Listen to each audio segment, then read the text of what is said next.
join us if she comes. Oh, wait, she's coming now. She is coming.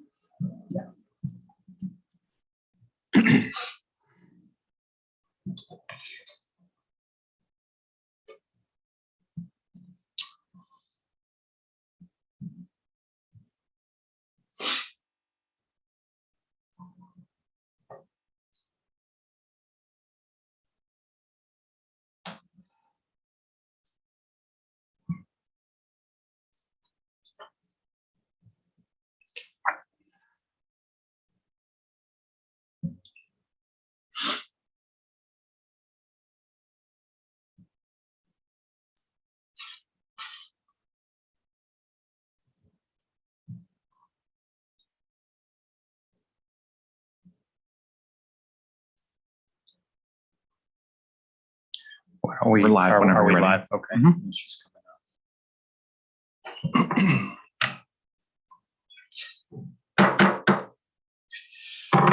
up. Good evening, everyone. Today is Wednesday, May 25th, 2022 at 7 p.m. We are in the Brecksville-Brevy Heights Education Center, 6638 Mill Road, Brecksville. This is a meeting of the Board of Education in public for the purpose of conducting the school district's business and is not to be considered a public community meeting. There is time for public participation during the meeting as an indicated agenda item. This meeting will be live streamed via YouTube and will also be recorded for later viewing. Consider subscribing to our YouTube channel where you can find all of our past recordings. Item 1B, please join me for the Pledge of Allegiance. I pledge allegiance to the flag of the United States of America and to the republic for which it stands, one nation, under God, indivisible, with liberty and justice for all.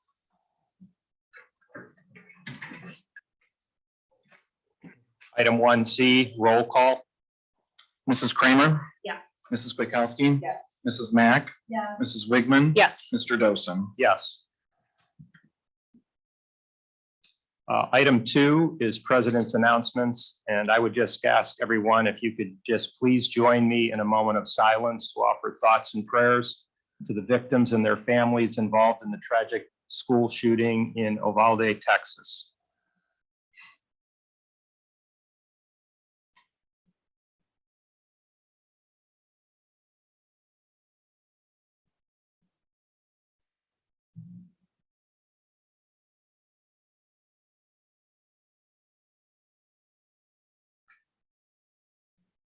Moving on, item 3B, board member committee reports. Financial Liaison Audit Committee. Kathleen and I, there is nothing new on that. We already had the audit, so nothing on that. Permanent Improvement Committee, Ellen and myself.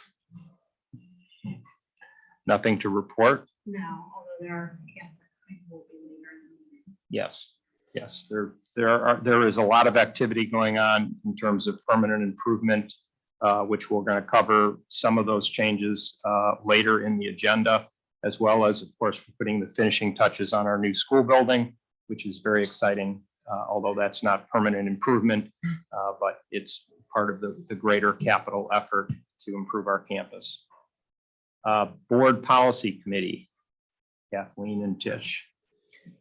So I wouldn't say that there's anything to report right now, but we will be discussing board policy. We're going through our second reading, and I think there's going to be some discussion around board policy later in the meeting. Okay. Item 4, district committee reports. Transportation appeals, that's myself. There are no appeals, which is good. Cuyahoga Valley Career Center report. Jim Gilbride, Ellen, he is not here, but he provided a list of district students who are getting awards this semester, which will be announced later in the meeting. Okay, great. Safety and security, Brittany and Tish. So there's no new updates. The one thing though that has come to mind, given in light of recent events, and knowing that we did attend. This is finally working. Sorry. Just meetings don't like me. I don't know if there can be, if we can look maybe to next month or having discussion at some point or letting Mr. Coed have the floor to talk about the security measures, the safety measures at the new elementary and at the building. I just think it'd be good to have an update for the community through a board meeting. I don't know if that's possible.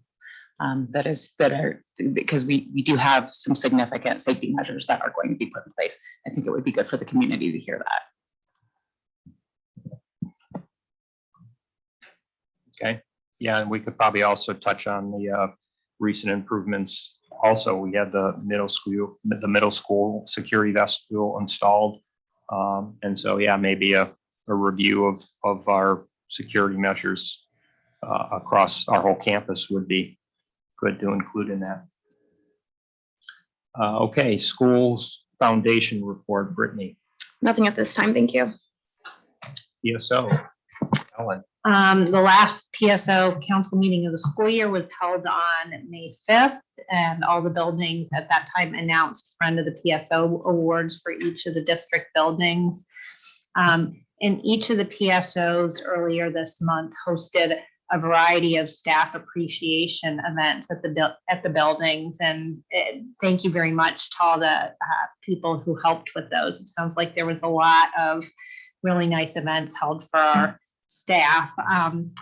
The middle school childhood cancer fundraiser Kick It is coming up on June 1st. There's food trucks at the middle school open to the public between 1:45 and 2:45, and you can actually donate to the program by buying something on June 1st from those food trucks. It's open to the public. And a portion of the proceeds from that goes to Childhood Cancer Foundation. And there's also, you can donate through the Kick It with the Bees 2022 webpage.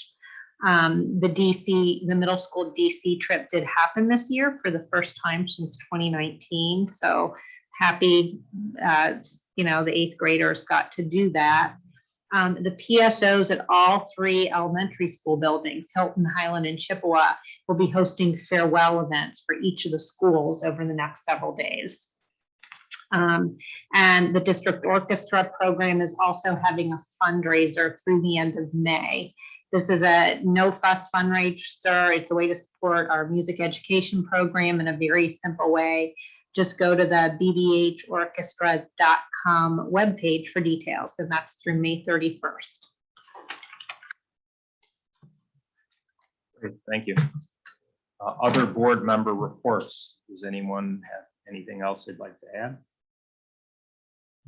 Nope. Moving on, item 5, superintendent's announcements. I'll turn it over to Joelle. Thank you. Ellen took half of mine. That's okay. I was going to talk about, we have one other event to add, that we have DARE graduation tomorrow with our 5th grade. So all of our 5th grade will be going through a DARE graduation ceremony and in DARE t-shirts tomorrow. So if you can attend that, it's at 9 o'clock at the middle school. Tomorrow, we are putting the final touches on. I was just reviewing it before the meeting. A large communication to go out about transportation next year and how it specifically relates to this campus.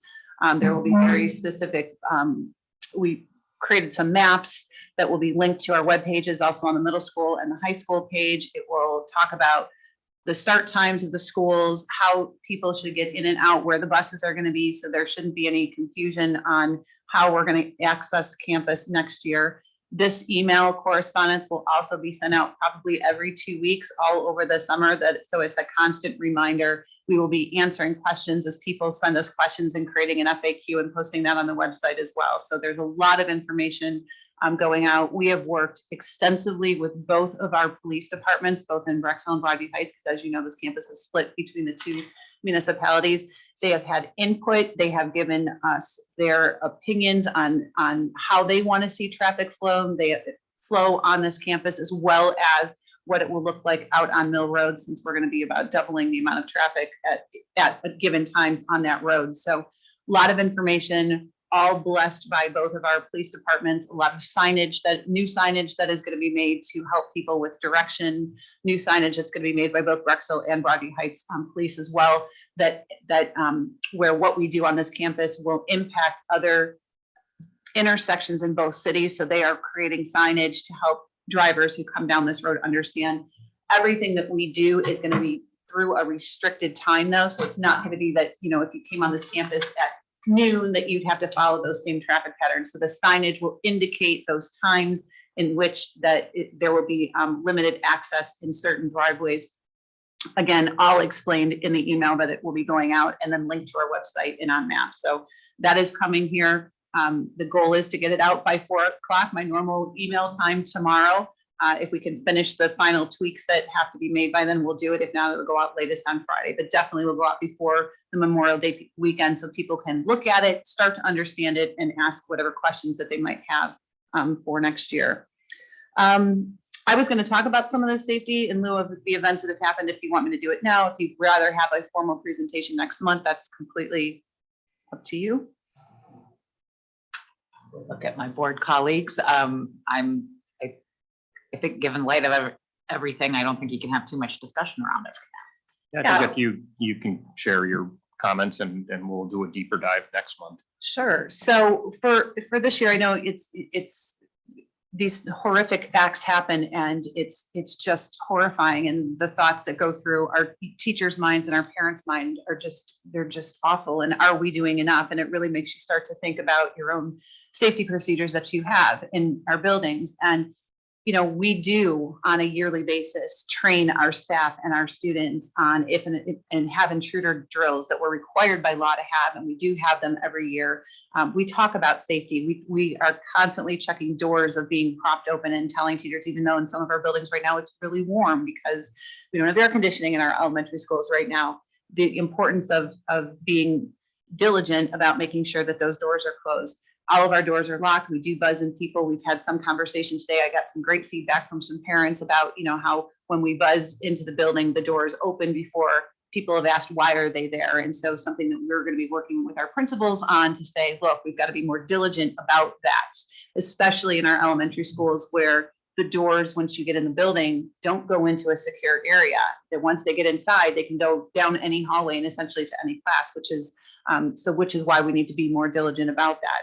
But because of that, at the middle school, in a building that we know that is going to be here, we put in a secure vestibule. So now when people or visitors come into our middle school, they are in a secured area. They can't get to the kids unless they are buzzed in. They have to meet face-to-face with a receptionist at the middle school to ask why they are there before they're even allowed in the building. And much of that business now is taken care of in that secured vestibule. So if we have a child who doesn't feel well, instead of a parent coming into the building, the child will come out into that secure vestibule. The parents just have to come in the one door to pick up their child and take them out. So safety measures at the high school, the building was designed a little bit later. So when they get into that secure vestibule, they can only go into the office. So we have that as a safety feature.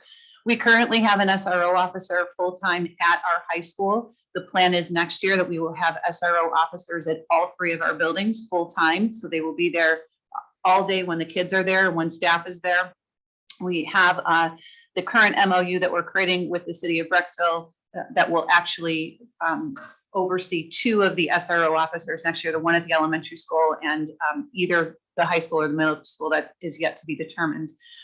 We'll have some language in there that talks about coverage at some of those night events. So some of the parents that I heard from today were asking about having some security at night events. And while we do at some of the bigger events because we're required because of occupancy laws, we don't have them at all. And so when we looked at that SRO MOU that we're creating, some of that will be addressed in there to have some coverage at some of those nighttime events. So that is our plan for next year.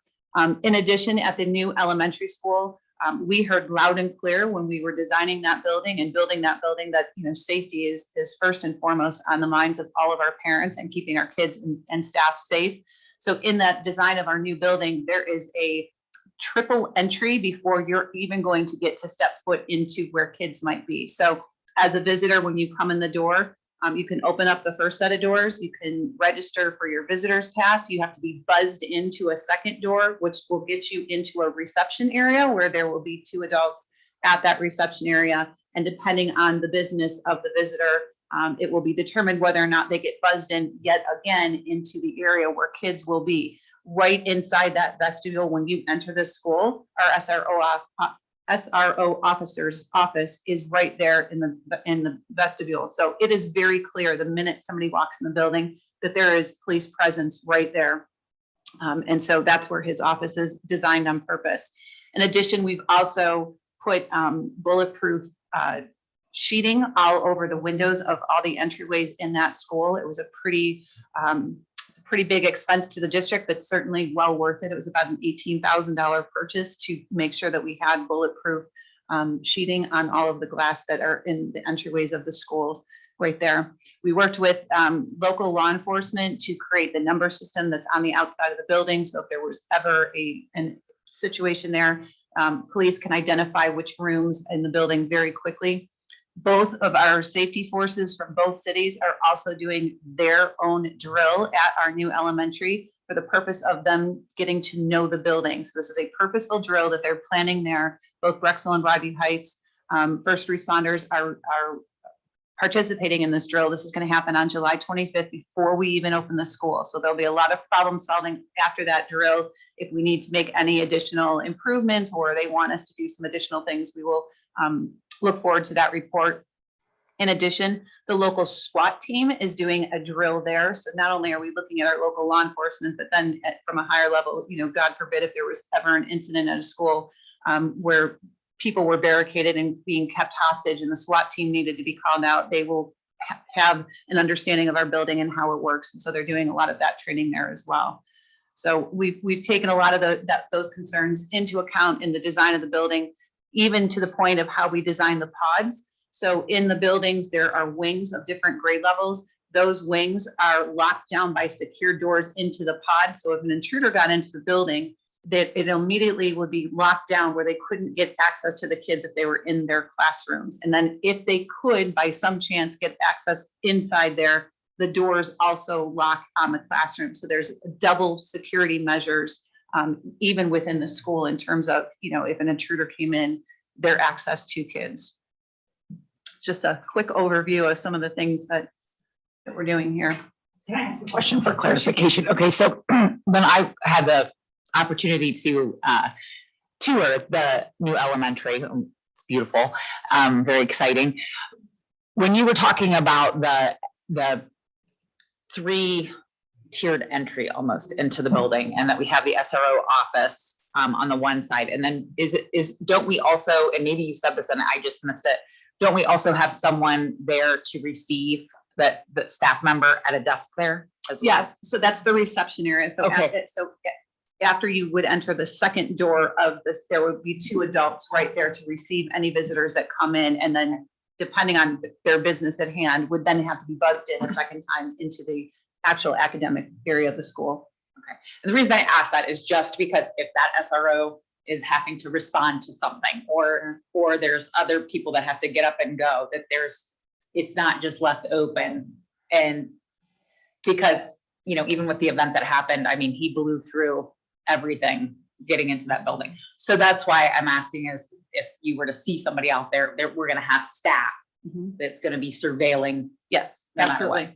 Absolutely. Okay, thank you. You're welcome. And just, I have more notes, sorry. Wanted to talk about that and then just wish everyone a happy Memorial Day weekend. And we are rounding third and headed home with the school year. A lot of events going on next week. Really hoping that our community will take advantage of the open houses that we're having during home days in Brexville at the elementary schools to come in and tour one last time. It was a very successful time of the year to have it. When we closed Central School, we had a lot of visitors that came to Central School. We're hoping the same thing will happen this year to the 3 elementaries before we close those doors permanently. The kids are, I think, bittersweet about their March, about May 27th, this Friday. It's all of the elementary schools are having their closing ceremonies with the kids and the staff on Friday. So they're doing it on the same day, staggered some time so that us that would like to go to all of them have the opportunity to spend the day and go to all of the buildings and see what they're doing. So bittersweet day, but we've got some, I know Mayor Ruby is speaking at the ceremony at Highland on Friday, as it was a school that he attended as well. So looking forward to closing them down on a positive note. Oh, I have to do student recognition. Okay. I forgot there's other notes on here. And then Dave's got a report too. So student recognition from Cvcc. We'd like to recognize these students for receiving first, second, or third place in the Business Professionals of America regional competition. And these are all of our Brecksville kids. So Bakshi, Sabrina Battaglia, Nicole Davidson, Kaden Dickey, Denise Hernandez, Tyler Halton, Jana Hussein, Darna Myranyuk, Adam Oswald, Brighton Peters, Christian Solikowski, Jason Still, Annika Sesniak, Liz Tuletsky, Lauren Vavrick, and Mackenzie Williams Mitchell. Congratulations to all of our CVCC students. And those are all of our Brecksville Broadview Heights students. Oh, sorry. Yes, no worries. And then we have Dr. Martin, who's going to do an academic update for us.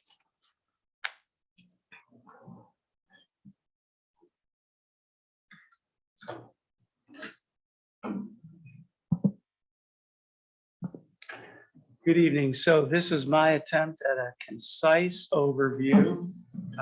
Some of you know I could probably talk about this for hours, so hold me to it. Sorry, Dave, is that mic on? Just want to make Yes, sure. sir. Okay. So hold me to it. I really tried to make this a concise overview. So this is containing data that is current, but partial. And the reason why it's partial is because we're still waiting for ELA, OST, and EOC data to come back from the state. So our English language arts data has not come back yet. And I also have data in here regarding GPAs. And as we know, the school year is not finished. Well, it is for the class of 2022. So just my quick outcomes and on the agenda, again, concise overview here. Provide a brief update of the academic progress in BBHCSD. I want to provide sort of a peek into the vision and the future that I think is going to be meaningful for our learners and for our staff. And then I want to provide an opportunity for questions and a discussion. So get ready for, there's a lot of data after this slide. These were the three areas. So, you know, we continue to have very strong academics in BBHCSD. And the three areas I believe that make us strong and areas that we continue to focus on. First and foremost is our level of rigor in course content, and that's pre-K-12. We have high expectations for all of our learners. We have wonderful parents, and we have students that are ready to come. We have extremely dedicated staff, teachers and administrators. So that level of rigor in course content is there. It's a perfect no, but it is there. I would like to commend all of the teachers for teaching grade level standards. I think our teachers know their grade level standards. Many know the standards beyond. And many, not just special education teachers, but many know the extended learning standards as well. We'll talk a little bit about this at the end, though. We're moving towards teaching more of the whole child. I would be naive if I was to stand up here and say that we've got this down pat. We don't. It's a journey. We're all learning together. So I'm going to talk a little bit about that. So those are the three sort of lenses I looked at when I was creating this presentation. So here goes the data. So the high school, grades 9 through 12. And what I did, you'll notice all of these kids in this group, these kids are contained in this group, and these kids are contained in this group. So anyone over a 3.0 in grades 9 through 12, which is almost 3/4 of our students, 857 students, earn a GPA of 3.0 or higher. So it dipped down a little bit, obviously 3.5 or higher, it's over half. So 631 students. And then over a quarter of our students earned a GPA of 4.0 in grades 9 through 12, which is 309 students. And then I asked for this data, which was pretty telling, 38% or 453 students, 9 through 12, because you can get an AP course as a freshman, took an AP course. Great commencement on Saturday. We had a great graduating class, 10 commended national merit students, 2 national merit finalists, 143 students earned the Presidential Award for Excellence, and 157, or over half of them, earned an honors diploma. And this is really, really impressive. It's very difficult to get it 100%. I'm pretty confident I think we're going to get 100% before the summer's out. So we're at 99.6% graduation rate for our high school for class of 2022. So that's impressive. On to the middle school. I kind of did the same thing just to show the magnitude of how well our learners are doing, how well our staff is doing. And again, our academics continue to be strong. So 78%, almost 80% of our 6 through 8 learners at the middle school are earning a 3.0 or higher. Well over half, 469, are earning a 3.5 or higher. And 172, or 1/5, learners are earning a 4.0 or higher. And they do have the Presidential Award for Excellence at the middle school, and 125 learners earned that. Could you, yeah, that's great. So this is Martin's way of trying to give a bird's eye view, a 30,000-foot view of how we're doing minus ELA in the district.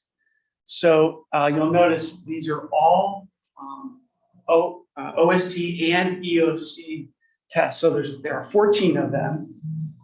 You'll notice the years on the top row, going from the left, 2019, we didn't have anything in 2020, 2021, and this year.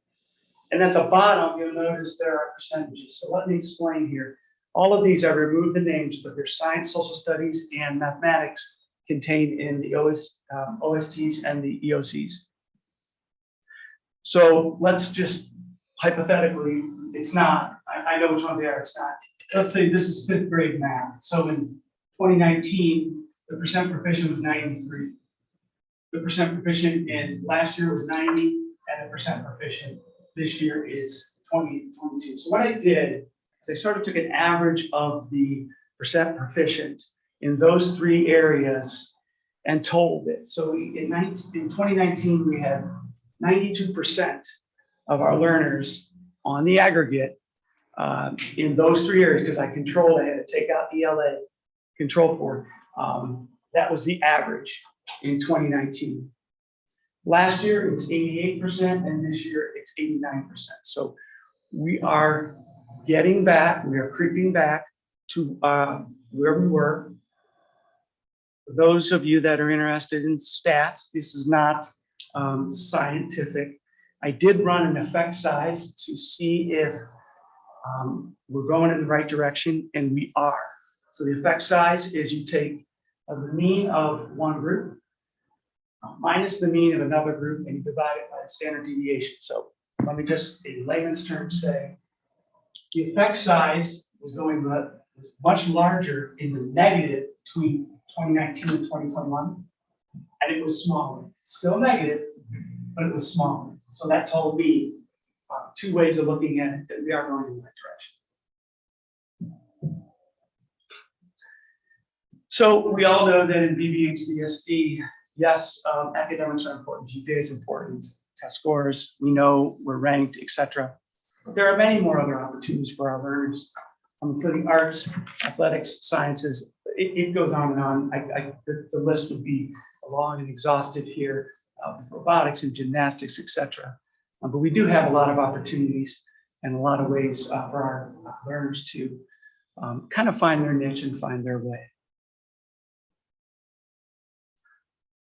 So looking forward, this is kind of what I came up with. We can't be complacent. I'm happy with our progress, considering what we've been through, but I believe that we can tighten up even more. again, our teachers do a wonderful job teaching the standards, teaching beyond the standards, teaching the extended standards. But I think through some more systematic and intentional focus on curriculum maps, on instruction and assessment, how those three interact, I think we can shore up and actually do better. And I've got some ideas for that. We've got some 1-year, 3-year, and 5-year plans that we're considering, just tightening that up and making sure we're teaching, and what we're teaching is matching what we're assessing in the classroom and what the state is assessing. I also think looking forward, we need to continue to think systematically and think about the organization, think about BBHCSD. These are just examples of systematic program initiatives: comprehensive literacy framework, K-5, disciplinary literacy, middle school. There are others, but these are broad-ranging initiatives that are multi-year, so they're not going away. It's not a one and done.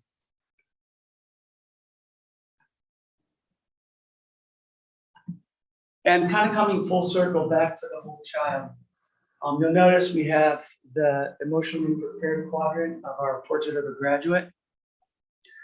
We spent the entire year, we had really ambitious goals to hit all competencies in the 4 quadrants of the portrait of a graduate. We found that our learners and our staff, us as an administration, needed to slow down, and we stayed in the emotional prepared quadrant. Resilient, adaptable, flexible, growth mindset, self-aware, self-authored, self-confident. We are learning those competencies better as a staff, and we are trying to instill those competencies in our learners so that they can lead being stronger learners themselves. We have 3 more quadrants that we're going to get at, but again, this is a multi-year initiative. Questions, discussion? Is that concise? It's very well done. You know, and I've heard this a lot from constituents, and I've seen this as a parent. I love that we are great, and we do concentrate and really serve our high academic students. But it's our middle students, I feel like, greatly suffer at times. And I think the report card shows sometimes, like, the K through 3 or literacy, where, you know, those are the things that we should try and bring the middle up. And so I guess in the 11 years I've been here, I always see how we're always touting how amazing we are academically. But I've also seen things that I'd rather us talk about, the uncomfortable things like our special ed and our literacy deficit that we have continued to see on the report card.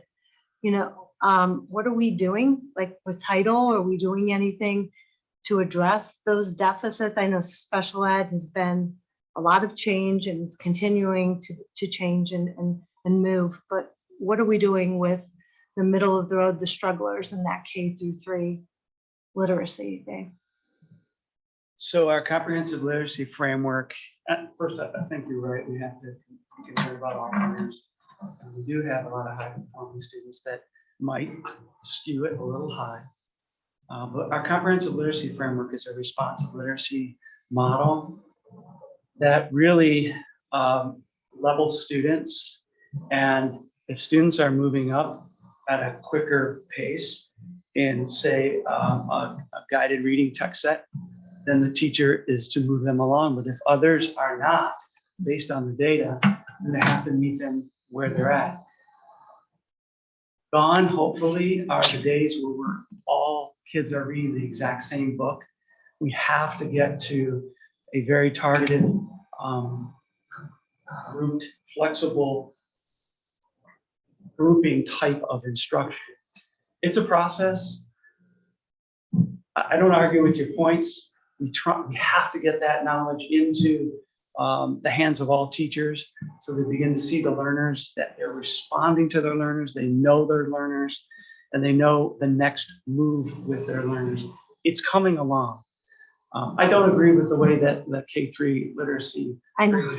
but that's not the place for time. So I know you had a push to push books back in the hands, get us away from the Chromebooks. How has that gone? Are we getting leveled books in the kids' hands or and getting, back to the basics of? Yeah, I mean, I saw you doing that I think you were doing that with our whole reading series, correct? yeah. Yeah. We do. K-5, we have these are authentic. These aren't, abridged versions. These are real books Yeah. in the hands by real authors, authentic, rich stories. And I mean, I'd invite anybody to go in the classrooms. The discussion is so rich with the kids, with the interactive read alouds and the writers' notebooks. They want to talk about what they're reading. They want to write about what they're reading. And it's very, very exciting. So I had an opportunity to visit Chippewa, and they did an exchange with first graders and fourth graders. And these kids just couldn't stop talking about the books that they were reading, poisonous tree frogs and so forth. And it's very, very inspiring. So it helped that the pandemic, hit us. And I said, hey, we got to get away from screens. But I think the kids wanted to be away from screens. So they're reading. I think the kids are reading more widely now than they've ever read. Okay, so here's the other thing with title, because the teachers, that's a daunting task for a teacher just to manage. They know the standards, but we're getting back to the basics with title, or are we still using those funds and dispersing it and buying materials? Or are we doing pull-out groups for our strugglers? Yeah, so we still do pull-out groups. Okay. Some push in. It depends on the grade level. A lot of times with kindergarten early on, we try to push in as much as possible, simply because in that first semester, the child just might not know the school script yet, but doesn't really have an issue with reading or learning to read. So if we can get in there early with it, might not necessarily be identified as a reading intervention student. We use LLI, so that's level literacy instruction. Grades what? Like, do we start at, and what does it go up to? It's K-5. K-5. It's K-5. But what the nice thing is because this is a response at the tier 1 level, it's a responsive literacy model. We're not perfect, but we're getting to more collaborative discussions with the general education teacher, the reading intervention teacher, and sometimes the IS, the intervention specialist. So when we have those rich collaborative discussions about learners' needs, I think we can better meet their needs. I don't have the data for you tonight, but I could see how historically, how are we identifying more initially the pandemic. We did identify more students through our MCS form, set multi-criteria form, to get into reading intervention or title. But I think in some areas it's really leveled up, and it's really, in other areas it's gone down in some grade levels. So that's where we see that combination and that rich collaboration between the general education teacher, the reading intervention teacher, and they're really meeting ultimately we want them to gain confidence, be autonomous readers and writers, and not need that tier 2 intervention. That's really what we want. So what do we do at the middle school then? Because we used to have something like a reading intervention. Is there support there with title, or? We didn't have, when it was just grades 6 through 8, we did not. Now we have 5th, so we do have a reading intervention teacher, not right there. Right now, Yeah. But will that go away?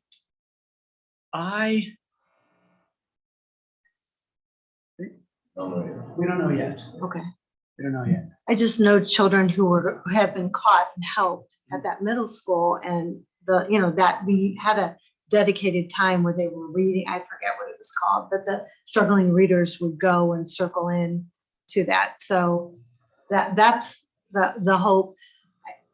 We are amazing academically, but I just want to make sure those children are getting the support they need. And I've seen in other districts where that support is being diffused, to buy materials and not necessarily providing intervention and staff. It comes down to instructional practices, and you probably know that. Yeah. It comes down to the teacher knowing the learner responding to those. Yeah, needs. well, the teacher can only do so much. It's a large class and to have strugglers, it's hard. So, I want to see some accountability. I know the public has said this before, so I thank you for doing this, but I want us to start pulling at the things that make us not the best. And there are things that like you said, you look at the mental health, we're continually working on that, but I don't want to forget those other children, the middle who are not making the 3.0s. Okay. Thank you.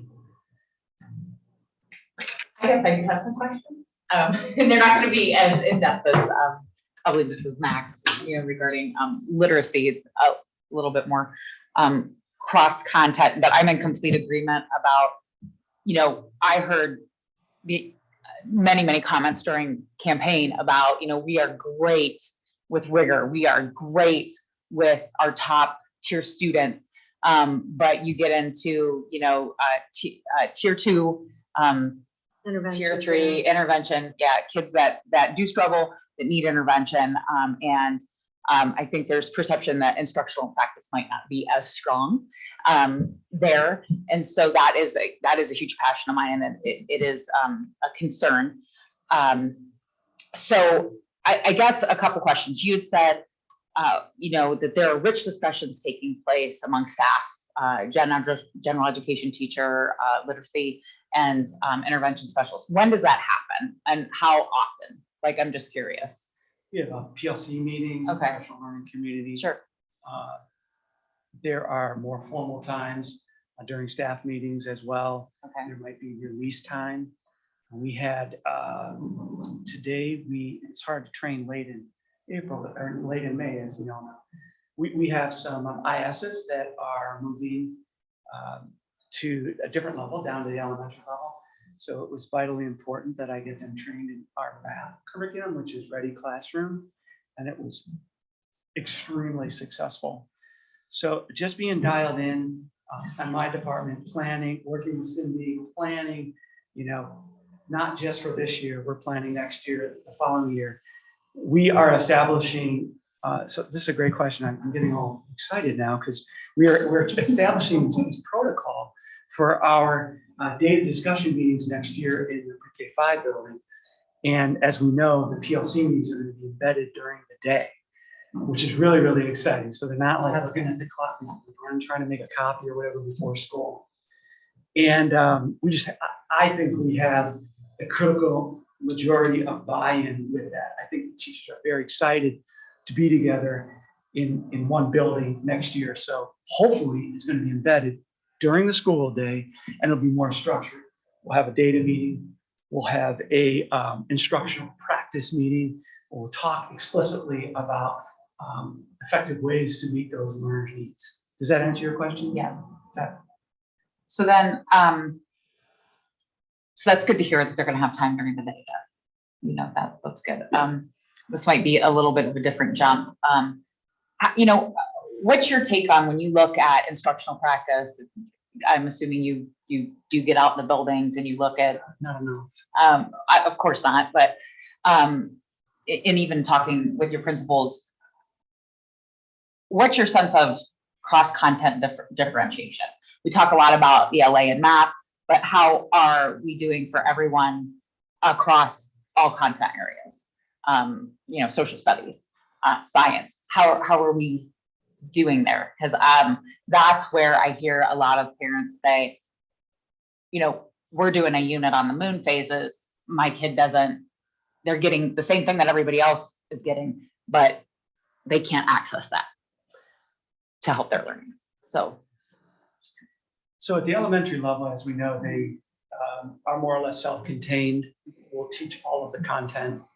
And it really comes down to, it is primary literacy at the elementary level. We all know that, or primary literacy focus building. But it really does come down to managing that in-class schedule. So we're not just opening our social studies book and saying, okay, we're gonna talk about citizenship for 10 minutes. We haven't probably done a great job in terms of fully integrating the curriculum, because you can really, really make a lot of rich connections between social studies, science, nonfiction reading, etc., writing. So we need to do a better job of that. It's happening more in some grade levels in some classrooms than it is in others. We'll really need to do that. I think Colleen has done a nice job building the master schedule for next year. That's going to allow for that. I believe we have self-contained K4. And then I think 5 is going to have switches with ELA, and then which will teach 1, and then your math, science, social studies.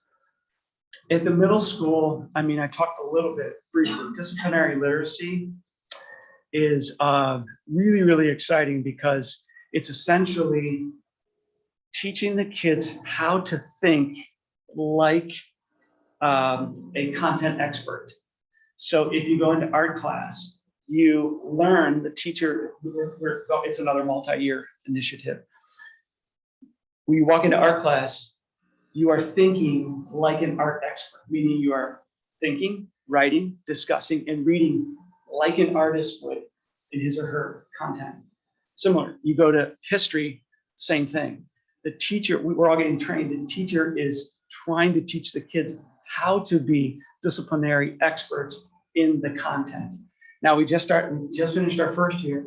We have one more cohort of middle school teachers to teach, or to train.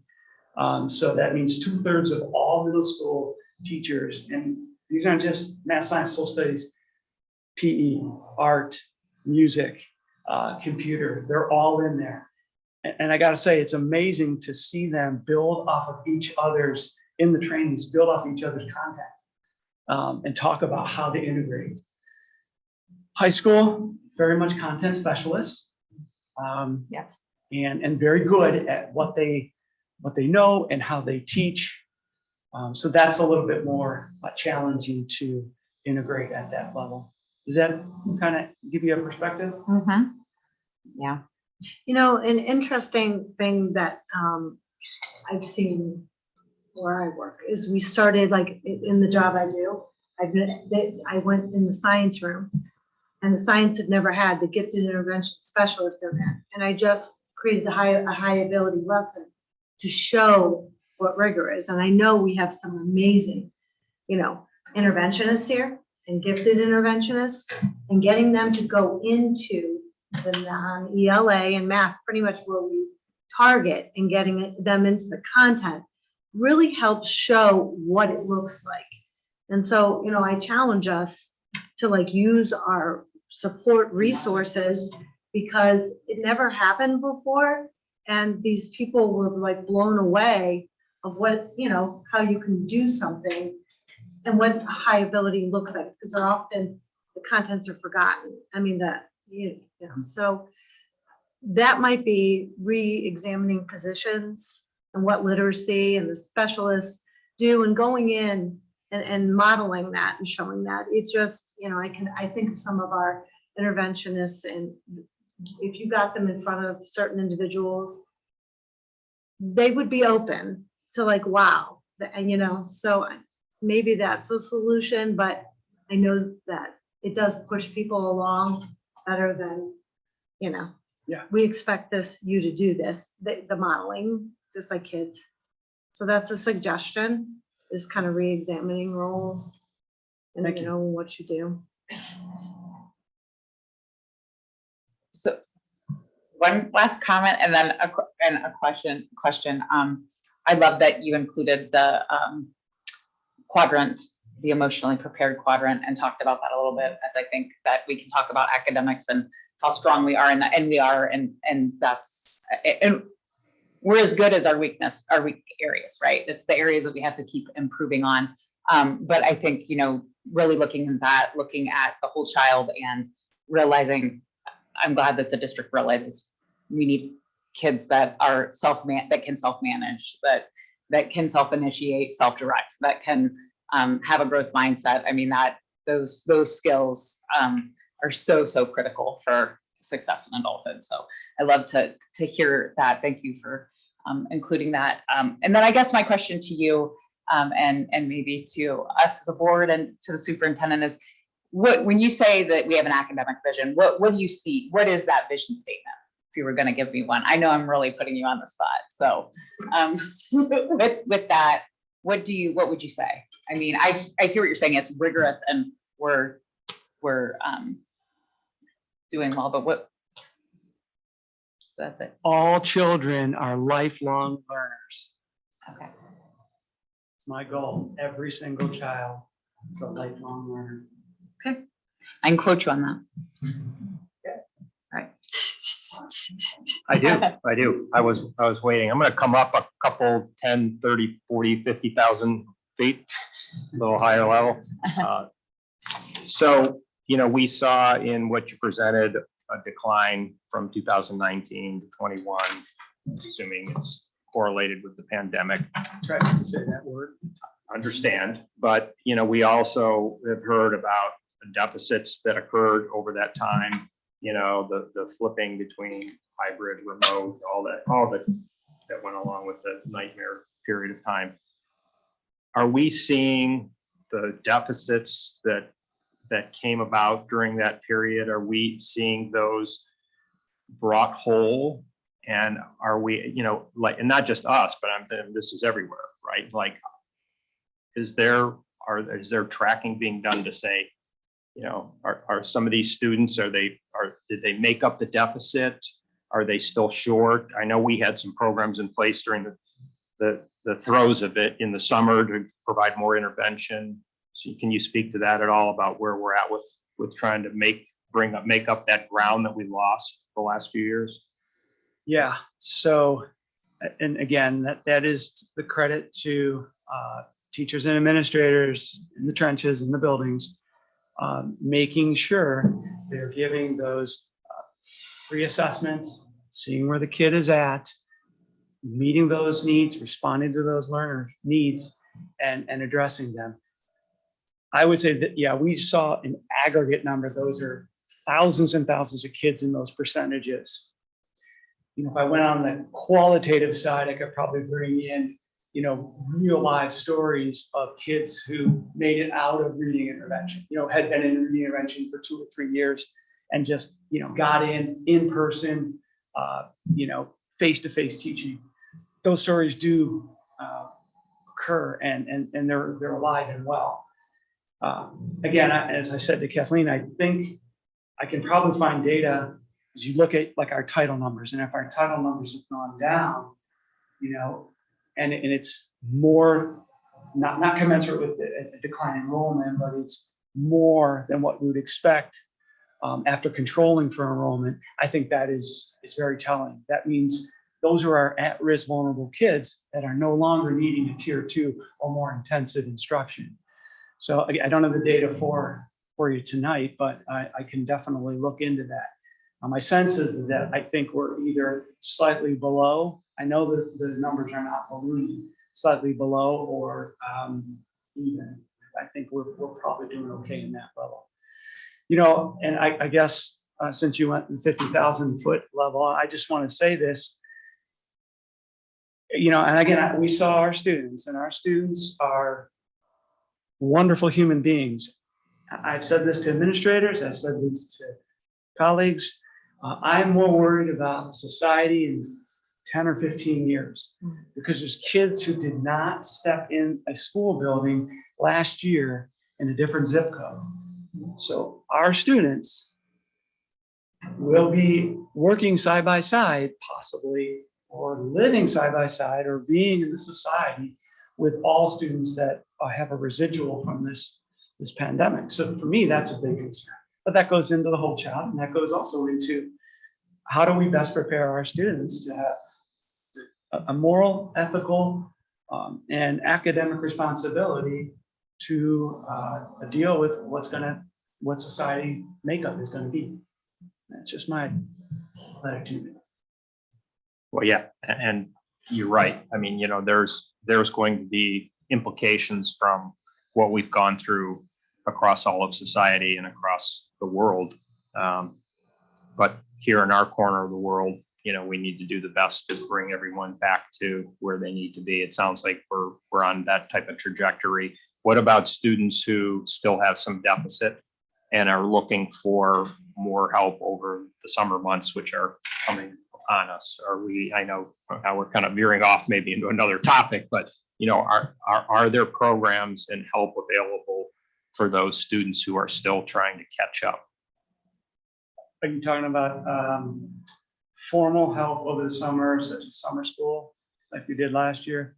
Formal, informal, whatever, I know parents can always find alternatives on their own, but I guess, more from a district perspective of what type of help we're offering. I know we had funding in the past to offer some help. I don't think that funding is still in place, but.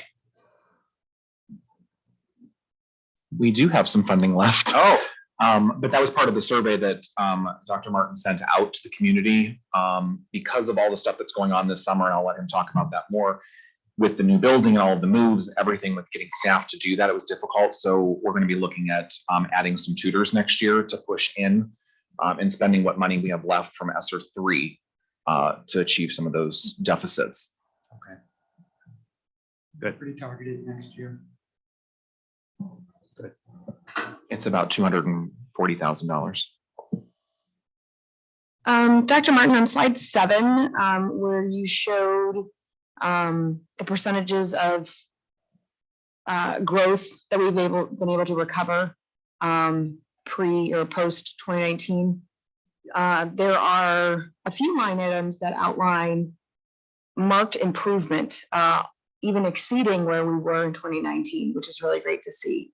There are a couple of lines, however, that show continued decline. So without understanding, and maybe it's great not to have identifiers here, but what are we doing to identify and resolving the bleed in this space where we continue to lose knowledge? It didn't put the identifying EOCs or OSTs on there for that reason. Sure. It's because we have incomplete data. Incomplete, okay. It's incomplete. We don't have ELA. Is there a general concern around a continued decline? I think it's fair to say that one could assume you would see decline from 2019 to 2020, or 2021, given what 2020 was. Yeah. So comparatively, if we have data from 21 to 2022, hopefully bringing students back to the classroom would show some version of improvement. I know personally my son flourished going back to the classroom, which is really great. And I know a lot of other students did. But there are instances where we are still declining. And so I guess, do we have an idea of how to improve those spaces? Yeah, so we have to do more data analysis and we have to dig down to see, because the difficulty in presenting aggregate data at this level is we have to understand these kids here are not these kids here, and they're not these kids here. That's fair. So you really have to look diagonally. What were these kids like the year before? And what were these kids like the year before? So I have that, and we're already in discussion with the buildings to analyze what's going on. Sure. I kind of know what's going on. Okay. And so Yep. we're More to come. we're more to come. We're definitely dealing with it. Again, we know where our challenges are. And, Tish and Kevin brought some of those challenges up. We have to address those. Can I ask something, explain to me, because I don't know. How are these normed? Is it normed year to year? Like, I only compare for that year how all the students did on that ELA. Or is it normed like over a certain period of time, like a 5-year period of time?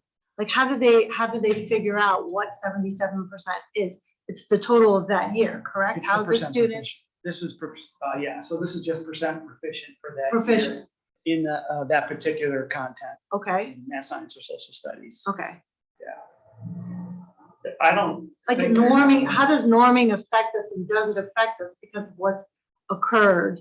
Like, does it give us accurate data? Like, I don't know, cadence or like STAR. I don't know if we're using math data. Like, is that just proficient? Or, Are we being held accountable for something 3 years ago, like how those students did, or is it not that way at all? That's not how it works. Yes and no. So we have value added, and if it's math or ELA or science Right. or social studies, depending on the area, there's going to be value added. So there's a 1 year value added. It's a little bit strange because of the break there. They have to get that 3 year value added Right. growth, and then they can track and they can make projections on how a Right. child should do. OSTs and EOCs are hard to norm. I think I don't know exactly how they do it. They establish cut scores, obviously. Right. Sometimes they change. Most times they don't change. Okay. And we hit the cut score and it's percent proficient. Now, I will say that next year, there's going to be a new report card. So I'll be back here in September, October. And I think it's going to be better, but I hope it's going to be better. So there's some of that going on where they're going to take certain percentages of school districts, and it's kind of like setting the curve in a classroom. Right. So the cut scores will move. I don't know. Okay. Yeah. Nobody knows what. They're not talking about cut scores changing, but they have over the years, so percent proficient to get that indicator on the report card used to be at 75%. It went up to 80 right before 2020. And so whether or not they change that percentage of what they consider proficient has always been on a trajectory of going up. So looking at, possibly 82% would be considered proficient to get that indicator on the report card. Okay. I would look forward to you coming back when you do have the ELA Yeah, math, absolutely. and you can, give us an accurate analysis on how we're going to address some things, because I can tell you the public is concerned. Not that there's anything alarming, but like we all recognize that COVID has done a number educationally on our students. Even them being not around kids, it's just had a massive mental effect where children are, they were on the internet looking at things that maybe were just not something that they should be exposed to. And it's brought lots of other ideas to them. And we saw last summer some, concerning things in our parking lot at the high school. And so I'm hopeful that we circle back and say, here's where we are today, and here's where we're planning on going. And I'd love to hear what our plans are for those struggling kids. Thank you, Mr. Martin. Anyone?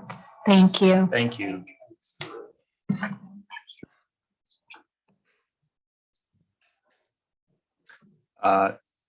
Yes, so moving on, you have the last item C, which is just the pre-K 5 building project update. Yeah, just our monthly report that we post every month just to keep the community informed of where we are with the new building. Very good. Moving on to item 6, treasurer's announcements. Well, this will not be nearly as exhilarating as Dr. Martin's presentation. And I'm going to skim through Sell this. yourself short. Just because I wanted to add we talked about this last month of what House Bill 126 has done. And so I kind of highlighted each area of, and I'm not going to read all of this. We will be here till midnight. So just kind of talking about the different things that happen in House Bill 126 as it relates to our ability to challenge property tax valuations. And so we see the top one, add significant restrictions for boards of education to file an original property tax valuation complaint against a property. It goes on. And so there's a couple different things which I'll kind of mention. The next one is, I guess the part on this at the end of this one is that you have to have this monetary amount. So it's 10% and $500,000. So it's almost impossible. And I'll kind of show you in the example we have, it's going to be almost impossible for us to even file on any type of property if someone is undervaluing their property, which is going to reduce our income revenue streams. It adds new procedural requirements. So if we do have that ability, here is your notice that we will be having to do a board resolution at a public meeting. The board must adopt a resolution authorizing the filing of the original complaint at a public meeting. We have to also make sure we notify the property owner at least 7 days in advance. prior to adopting, that's the written notice to property owners. And then we also have to notify the Board of Review or revision that the board has complied, with the resolution and notice requirements. So there's like an extra checkbox on that form, which our legal firm takes care of. And then it also removes that requirement for the Board of Revision to provide us notice. Now, at the very bottom of this, the good news is that in Cuyahoga County, there at least is an online docket, so that does make monitoring a little easier for us to kind of just stay in touch with what's going on. And again, our legal firm will continue to monitor what that looks like for us, but we would normally get notice, whereas now we're not going to get any of that notice that someone has filed a complaint about their property valuation. So we're going to have to be the ones that do our due diligence to check that. If we find something that meets the criteria, we're going to have to pass a board resolution, notify the property owner, pass a board resolution, and then file the complaint. So it's a lot of red tape to get through in order to just protect the revenue stream that we have. And again, we do not file against residential property owners. As a rule in Brecksville and Broadview Heights, we do have instances, which I'll go into the examples here, of potential loss of things that we have filed. And these are aggregate numbers, but it does kind of talk about how much we could potentially lose. And so the first analysis was done basing like the past triennium of what actually happened. And what this means is there was an estimated potential loss according to using this under House Bill 126. If it were in place in the prior triennium, we would have had a loss of fair market value of up to $16 million, which is a loss of 5.7 taxable value. So the total loss in taxes is an approximate almost $500,000. And then when you take like a 60% of what the school district would receive, it would be over that course of a triennium or 3 years, we would have potentially lost $281,000 in revenue over the course of that 3 years. So the second piece of this would be through initiated appeals during the prior triennium. And again, this would be an additional $6.5 million loss of fair market value, 2.2 of taxable value, 184,000 total, or 110,000 to the district. So you add those two together and the prior triennium, and that is where we would be potentially sitting under these new this new legislation that had just passed. So that's a substantial decrease in revenue for our district. And then the third part of this talks about like where we were, and again, these will be available in board docs to kind of do a deeper dive into this, but we have the next tax year complaints coming up. And basically of the 7 complaints that we're able to file for 21 before this takes effect in 22, under the new terms, we would be able to file none of those.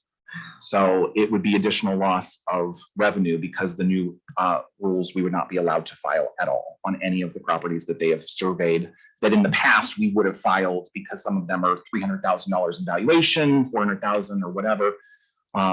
So this is something that a lot of people are uneasy about. We're obviously going to monitor this. I said, well, I'll talk about it more in the forecast a little bit, but this is what this is going to end up causing is if these revenue losses would come to fruition, which it looks like they're going to, obviously, because this is passed, depending on whether the Board of Revision would uphold automatically what those values are without us being able to intervene, then it's going to shift that burden to our local residents that are going to have to then support the schools in terms of a levy, possibly sooner than later, depending on what the actual long-term effects of this will be.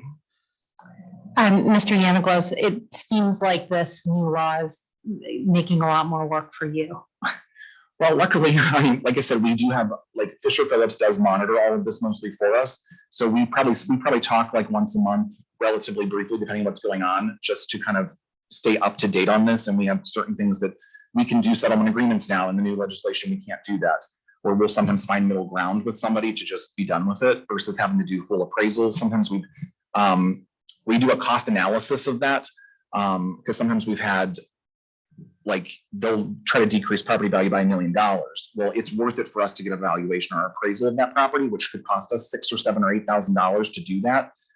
But that's protecting that revenue stream from someone who's trying to go below that. And normally we only do that if we're planning, if we intend it or believe we would win in that case. So. All right. Again, this will be available in board docs for future review. Or any questions that come up, feel free to email me. I know it's a lot to digest. And I think this was all created out of different parts of the state that are more aggressive than what we up here do, at least even locally. But I guess everyone's going to pay the price of this legislation. Right, so this would be our state legislature and our governor not prioritizing funding public education. Yes. And I'll talk about that in the forecast too. Thank So- you for the preemptive discovery on this. Yeah. Yeah, so the carve out where districts can still challenge, the threshold is so high, you're saying that even a look back, in the past triennium, none of our challenges would have qualified. We wouldn't have hit the bar. Hit the bar, correct. So. Okay, well, that's discouraging. Yeah, I would agree. All right. Item, are we good? Yeah. Item 7, community communications hearing of the public. Before I read through that, is there anybody here who wishes to be heard? We have 2. Oh, 2, okay. Very good. I'll read through then. Hearing of the public. Persons wishing to address the Board of Education may do so at this point. No formal action will be taken on subjects that are not included on this agenda until the board has had an opportunity to study them. Comments regarding personnel must be submitted in writing through the office of the superintendent in order for the board to complete the planned agenda in an effective and efficient manner and to provide sufficient opportunities for members of the community to be heard. Hearing of the public shall be limited to a maximum of 60 minutes, during which each speaker shall be limited to a maximum of 3 minutes. And just as a reminder, this is not a forum to ask the board questions and have a dialogue. It's just you can share your thoughts and we will listen to them. So just wanted to frame that in. And I am also going to put a timer on so that once 3 minutes hit, you'll hear the alarm go off. If you're not done, you'll need to try to wrap it up. Who's first? Lisa? This is on, right? Because it's green. Yep. Hello, my name is Lisa Galick. I live at 3440 Mark Drive in Broadview Heights. Tonight, the board will vote to update board policy 7217 on weapons. Previously, the policy only allowed weapons to be carried by law enforcement personnel. Now, the updated policy will allow weapons to be carried by state or federal agents, law enforcement agents, security personnel, or other designated staff. I have serious concerns about this update. The wording allows designated staff, which would give the board the ability to authorize armed teachers in classrooms. There is absolutely no reason for our Board of Education to allow a Brexville Broadview Heights teacher to carry a gun in a classroom. Our community has partnerships with 2 excellent police departments in Brexville and Broadview Heights. We have amazing school resource officers dedicated to our buildings. Next year, our high school, middle school, and new elementary school will be minutes away from our local police, which means our response times will be extremely quick in the event of a tragedy. Our district should only allow law enforcement officers to carry weapons on school property. What need is there for Brexville Broadview Heights to expand weapons access to include teachers or other categories of people? Given the horrific school shooting in Texas yesterday, I also wanted to mention some of the ways our district already goes above and beyond to keep our students safe. I was lucky enough to receive a tour of the new elementary building as a member of the PSO and was so impressed by the security features. Mrs. Magar mentioned many of these in her comments earlier. The entryway is protected by 3 locked doors covered in bulletproof film.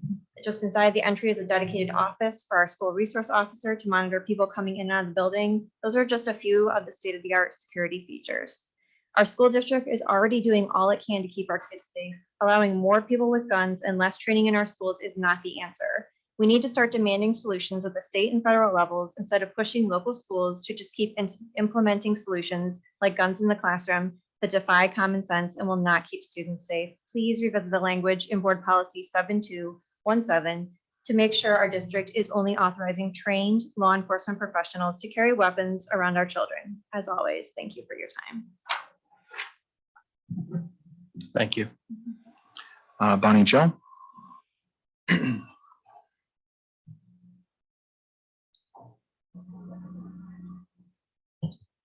Yes, my name's Bonnie Jo Pizak. I live at 8284 Wyatt Road, Broadview Heights. I'm a breadboard and braised in Broadview Heights, and I've been a school bus driver and an onboard instructor since 1980 and 1999. My concern is about the parking issue. Last month, The parking was supposedly behind the backside of the visitor stadium between the softball field. And today I noticed when I looked up the agenda now, they've decided to have the parking moved up behind the middle school, up on that field up there. Next year, the buses will not be in that front parking lot. As the school board considered the parking spaces that are available in that front parking lot, I realize now they use it for recess for the kids. However, in light of the situation, I don't think the kids should be playing in the front yard where there are sitting ducks. If anybody decides to go by, they'd be better off in the back of the school instead of in the front. It said in today's Broadview Heights Gazette that they changed the lineup again for the school lineup this coming school year. And they said they took into consideration the fact that the drivers were concerned about the buses being parked too close together. That was only part of our concern. A big part of our concern is 1,000+ kids coming from every direction, in between buses, from behind buses, in front of the buses. So the parking for the next year's school year really has to be addressed, and so that kids aren't coming from all angles. When we park the buses, we have to make sure that all exits are open and can be accessed for safety reasons and everything else. And we can't have kids coming from all directions. It's just not safe. Thank you. Thank you. Anyone else wish to be heard? Okay, we're going to move on to item 8, other board business. Item A, Alliance renewal discussion. Joelle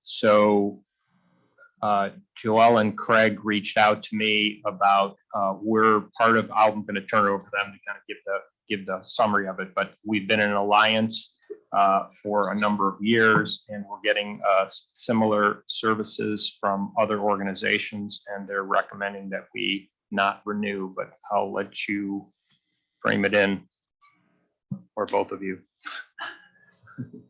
So Craig got the bill for the renewal for next year, and it's about a $4,000 membership fee to be part of the Alliance. And basically, when the Alliance started, it used to be a group of high-performing school districts that were members of the Alliance, and they would advocate and lobby on behalf of those high-performing school districts, mostly around finances, because many of those districts were cap districts.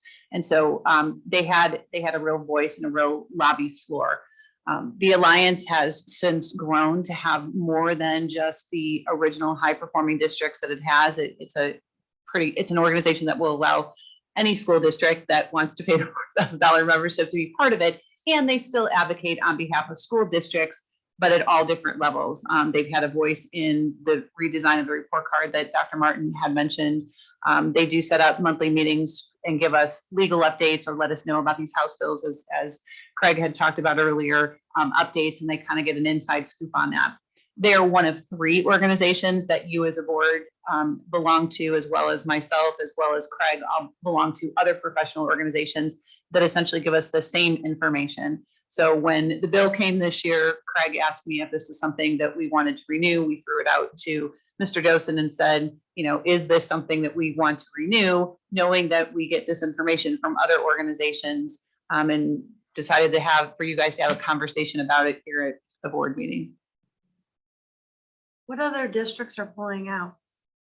I don't- Others, because I remember Mr. Prebbles being, I don't know if he started it, but he was very much an advocate of, and that was 10 years ago, like you said, of the Alliance. And I think about when we go to that luncheon, that's my picture of it. And I watch the discussions happen, and I see there are high-performing districts there that are angry, because our voices aren't being heard. We see a drive more from a certain group of Southern Ohio people that are becoming much more powerful in driving legislation, and we're paying for it. But I want to know, is there going to be a political backlash, for us as a district if we pull out? I mean, the $4,000 just to keep it even. I mean, they're still going to advocate. I get it, but how's that going to look if we pull out? Quite honestly, I don't know, because we've been a member of this organization since I started. So I don't know the political ramifications. I don't know of other districts that are pulling out. Again, it was just it's not even, I would say, not to miss, it wasn't a recommendation. It was just, let's have a conversation about it. It's fine if you guys want to keep the membership. It's fine if you don't too, meaning from the standpoint that we do have advocacy in other groups that we all belong to. And I think the other organizations, at least since I've been a treasurer, OASBO has gotten far more into the weeds of really working with OSBA and BASA, those three organizations are really driving a lot of the legislative lobbying. So we had just talked about it of, it's just so much redundancy. Is it worth it? But to your point, it's not necessarily, is this something that's making or breaking the budget? No, but it's just like, do we need another organization that's telling us the same thing? We all get enough emails. But we were talking that we don't necessarily use the stuff that they have other than the luncheon at Which we pay for anyways. So it's not included in your, at membership. OSBA. So. Well, and when they brought it to me, my question back to them, and I think I shared it with everyone, was, do they do some lobbying? So clearly there's overlap with some of the services we get with the other organizations. So it is redundant. And that from a lobbying standpoint, originally, I think that was part of the charter, was to lobby for high performance school districts. So, there's general advocacy for public education, and then there are subgroups that's like, hey, you end up getting pitted one group against another sometimes with legislation. There can be winners and losers. And so at the time, I think when that was created, there was maybe some more focused lobbying for high performance districts. But if the membership is diluted a bit, and I would assume that maybe some of the lobbying diluted along with it. And the question is, is it still worth, even though it's $4,000, it's still $4,000, is it worth staying in the organization if it's redundant and they're not advocating specifically for a more tailored set of needs that would align with us? I don't really feel like anybody really advocates for us. I feel like, the drive is for a whole nother group, and at least OASBA. I mean, I don't share and see the support. When I've come to them and asked for help, they haven't helped me. So that said, I just think of the people who we're surrounded by when we go in November. I do see high performing schools, and I don't want to, who knows? I get it's redundant, but I don't want to upset somebody when I already feel like the cards are stacked against us, and that's it. So that's my take on it. It's $4,000. I mean, we spend money on other things that I question. So to me, I would rather just leave it be. That's my take on it. And, and we're our own advocate is how I felt the last 10 years. Right. Well, and I do think there have been instances where we have engaged with our state legislatures who represent our communities and our region, and where we have been successful. So maybe we don't upset the apple cart and we don't, rock that boat, but maybe we take a different position and we engage our representatives in that space for. And we have done a good job, especially in the last And that's couple of been years. It's been helpful. And those same people are at the Alliance lunches. You see them up there. Yeah. And that's why I'm saying, personally, I just would rather leave it alone, because I don't know pulling out what that does. Just even like, when they're thinking about legislation, look at Brecksville, but I would be curious to know if there was anyone as a part of the founding charter of the Alliance, if they have any other sentiments around this. Our former superintendent was. I thought he was part of the founding ones. Original. He was an officer, I know that, but I remember him saying that. So, Yeah. I'm curious. He'll be back in Bay Village, so we The can area. ask him what his thoughts are. But I think I would need more homework before I made. I haven't talked to anybody about this. Yeah, I think to Mrs. Mack's point, I think leaving this in place isn't doing any harm. I think some additional homework would help inform maybe next year's renewal. And I think better advocacy and engagement with our state legislator and representative might be beneficial. When is the bill due? They'll take it whenever we send it. Yeah, because I've been on the board for 4.5 years and I have used all of the other services frequently. I've never used anything. I've never referred to anything offered by the Alliance. And if they are, doing lobbying for us, they're not doing a very good job. So I don't know that I see it. If there is a negative consequence, then we can join again next year. That's just my opinion. Yeah, for what it's worth, I have 4,000 reasons why I think we should step back from it. Those would be dollars, by the way. So 4,000, it's taxpayer money, and I get that. We We're spend not- taxpayer money on other things that I Well- question. So I get that. I get that, but we're a political entity and to make decisions of things we don't know necessarily about 100%, I think that's a little bit shaky ground. I understand. That's why we're having this conversation, because we are all 5 different people with different thoughts and attitudes. And so I think we're all kind of putting our cards on the table on where we stand. My sense is that Kathleen and Brittany are in favor of staying with the Alliance, and Ellen and I are looking at stepping back. So I believe a tiebreaker would be Tish. Oh. The new board member that has no history and no context for the actual group. I mean, I thought are we taking a vote? Or this? Well, we need to provide guidance. I We need didn't to think it provide was a guidance. vote. So this is, Yeah. this is a discussion, but Yeah. we need to offer guidance on whether we want to stay in the Alliance or not. What was shared, what was brought to us by Craig and Joelle is that there's a lot of redundancy with what the Alliance offers with other organizations. It is a $4,000 expense. And, they're looking for guidance from the board on, do we stay or do we go?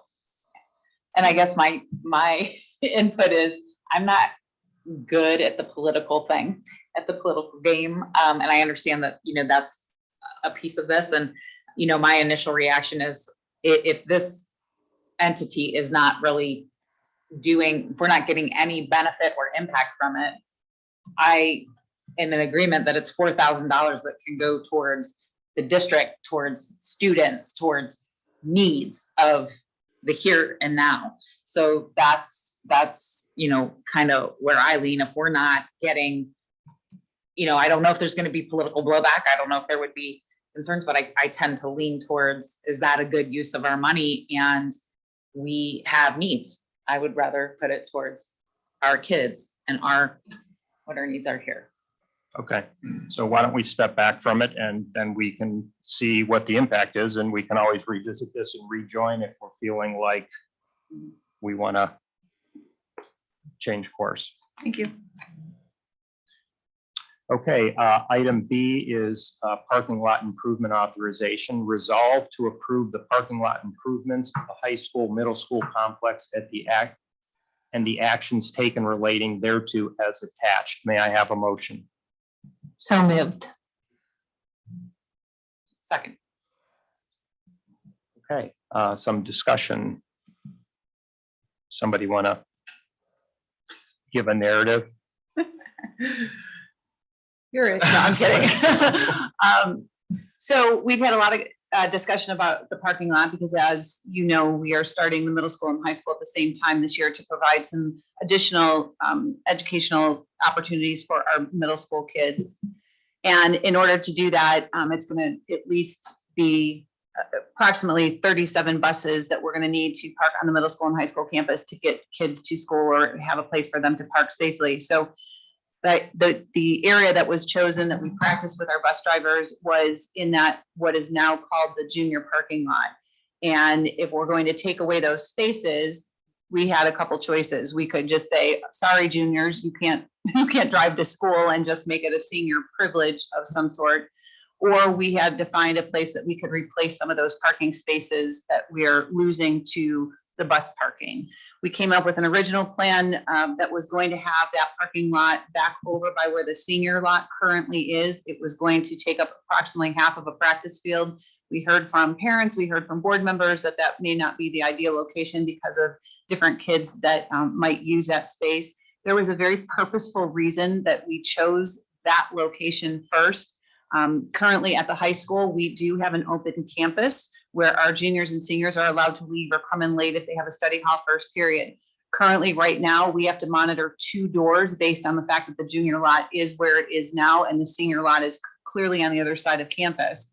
The idea was if we put the junior parking lot over on that practice field, we don't have to monitor 2 doors for open campus. We could have all the kids exit and enter in those doors by the auditorium. So that is why that piece of property was selected. After getting some feedback, it was determined that, you know, we could possibly look at another place. We chose the area above on the hill behind the middle school. That is the most underutilized area on this campus in terms of green space. It is typically very wet, so the kids don't use, the PE teachers do not use it at all. It is used once a year for the elementary tailgate carnival. They do utilize that area of grass to have their events on. But other than that, it is not utilized by any of our sports teams for practice. It is not utilized for, the middle school does not use it at all. The 5th graders are doing recess right now out in the front, but the 5th grade won't be there next year. So it's not even something that will be used next year.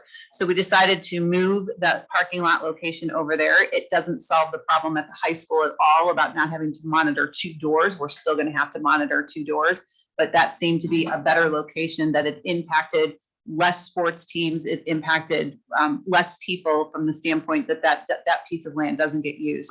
So a design was come up to replace about 108 of those parking spaces that would be on that hill. That would make up for where the buses will be parking next year for arrival and dismissal. And so this resolution, while we're running this project through our construction project because of the timing of it, it is also a project that does not require bids because it is not a building. So we don't have to go out for that. We're running it through our project. But because we've done some public talking around this and it was discussed at the last board meeting, we felt that it would be better just for the board to kind of bless it through a resolution process. Right, and the 5th grade moving and the meaning we're using that front parking lot for recess now for 5th grade.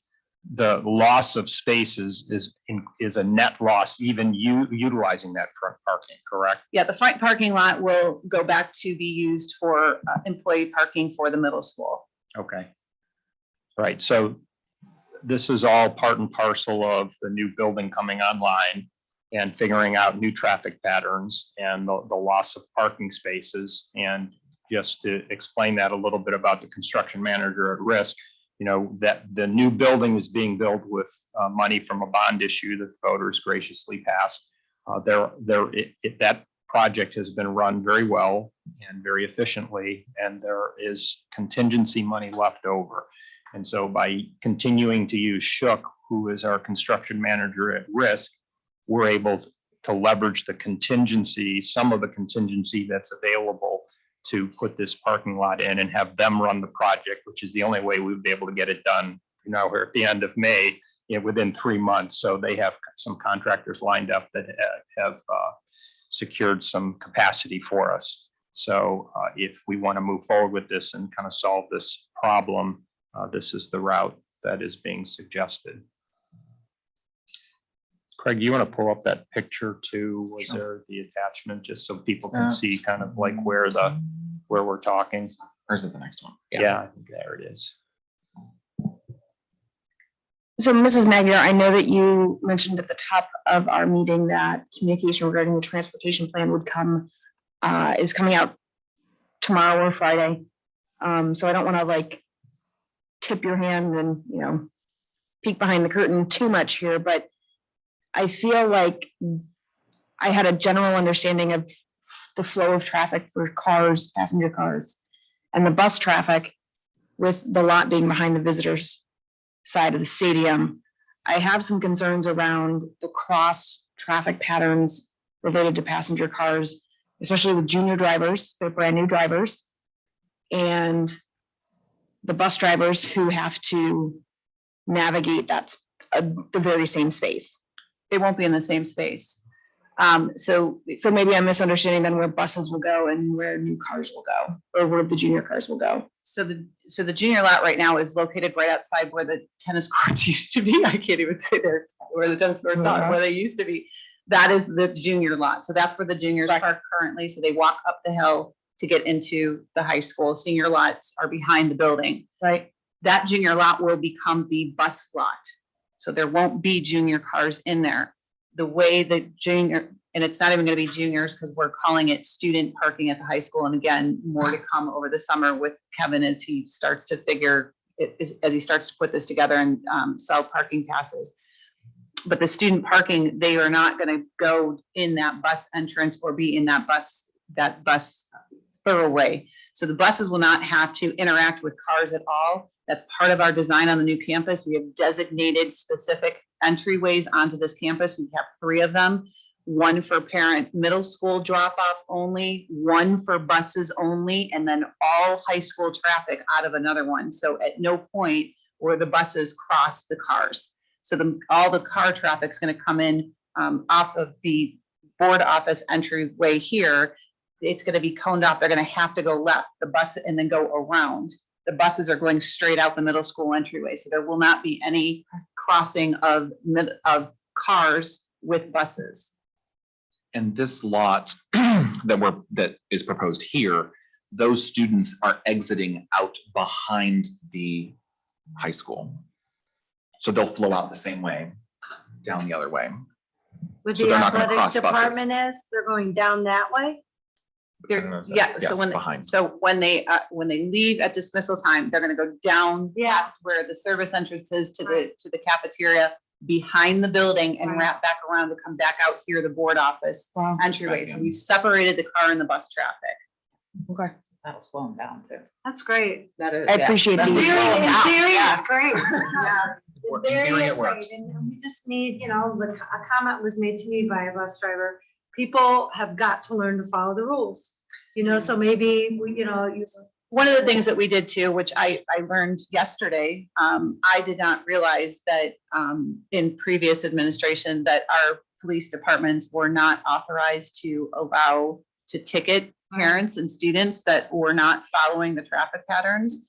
We reauthorized them to do that, and we did that for safety reasons. If we have people that are going to refuse to follow, and we're going to have gates that are closed too, so we're limiting the potential of that happening. But I mean, that's part of the communication that we're putting out to parents, just to say, look, you've got to do this because there's a lot of cars, there's a lot of buses, and we're trying to keep everyone as safe as possible. That it's going to be really important that you follow, what we put out there in the maps and the diagrams. So one other question around this new proposed site for the parking here. The previous location that was identified, we talked about water runoff and it running into a ravine in theory. Have we assessed that we obviously know if PE classes are not using that space currently because it's wet and soggy? Are we only exacerbating a situation by putting a non-permeable surface in that space? This does include sewage or like Drainage. drainage, yeah, Storm drainage? like sewer drainage. So yeah. Is the rest of our sewer system prepared to handle that? I mean, it's great that we have an initial space for that, but downstream, do we have That's a Mr. Code question, but the answer is Do we yes. have a larger pipe to handle additional water flow? Yes. Okay. They have to engineer that. Okay, So the city will have to approve that. thank you. Which city? That's Broadview Broadview Heights. Heights. Fair question. And I mean, and just so you know, when we, on both of the locations, the fire chief came out and actually made a recommendation that we put it where we are proposing it goes now, as opposed to the other location as well. So they were in favor of that too. Yeah. So in terms of needing approval from the city, they kind of blessed that location, so. Good. Craig, can you just do a quick run through on the numbers, the cost numbers? Sure. Oh, so that is here. The estimate is for lot, drainage, sewer, and lighting, which we found out was a requirement in Broadview Heights. All parking lots have to have proper lighting. That was not originally thought about before TDA looked into this. It would be $470,000. Again, that would come from the building fund and through Shook. contingency for the project, just in case they run into any issues. They're estimating to plan for $23,000, which would again be building fund and shook. And then geotechnical and survey is actually hopefully start as soon as they can get here, hopefully, up to 30,000. We think it's gonna be less than that, I think, from what we've seen so far. That would also be out of the building fund, and again, the contingency in the project. And we've contracted with ECS Midwest and do we know the other one? Riverstone to do the survey and the geotech. What type of lighting solution has been selected if, again, going back to the previous location, there was a reduced residential impact in that space? With this new location, there are residences on the other side of that property line. Are we looking at low impact lighting solutions that don't impede on the residential experience for our neighbors? TDA is still finalizing the design of the parking lot, so I can't answer that at this time, but I will ask the question. And I would assume there would be programmable as well to be minimal in later hours. Can we also look at the height of those lights? Thank you. Other questions or comments? No, I mean, the comment is, I respect the responsiveness. There was some questions from the last time, and we heard from our staff and our coaching and our public, and I respect the fact that we re-looked and opened our minds and looked at other options. So that's a great process. So thank you for doing that. Yeah, ditto to that. Because I will be the one to say that as a board member, I was not, in favor and was asking that we look at other options, that field is a facility for our students. And it is our job as board members to make sure we're providing appropriate, safe, and needed facilities. And so I do appreciate that we looked at other options. Any other comments or questions? Nope.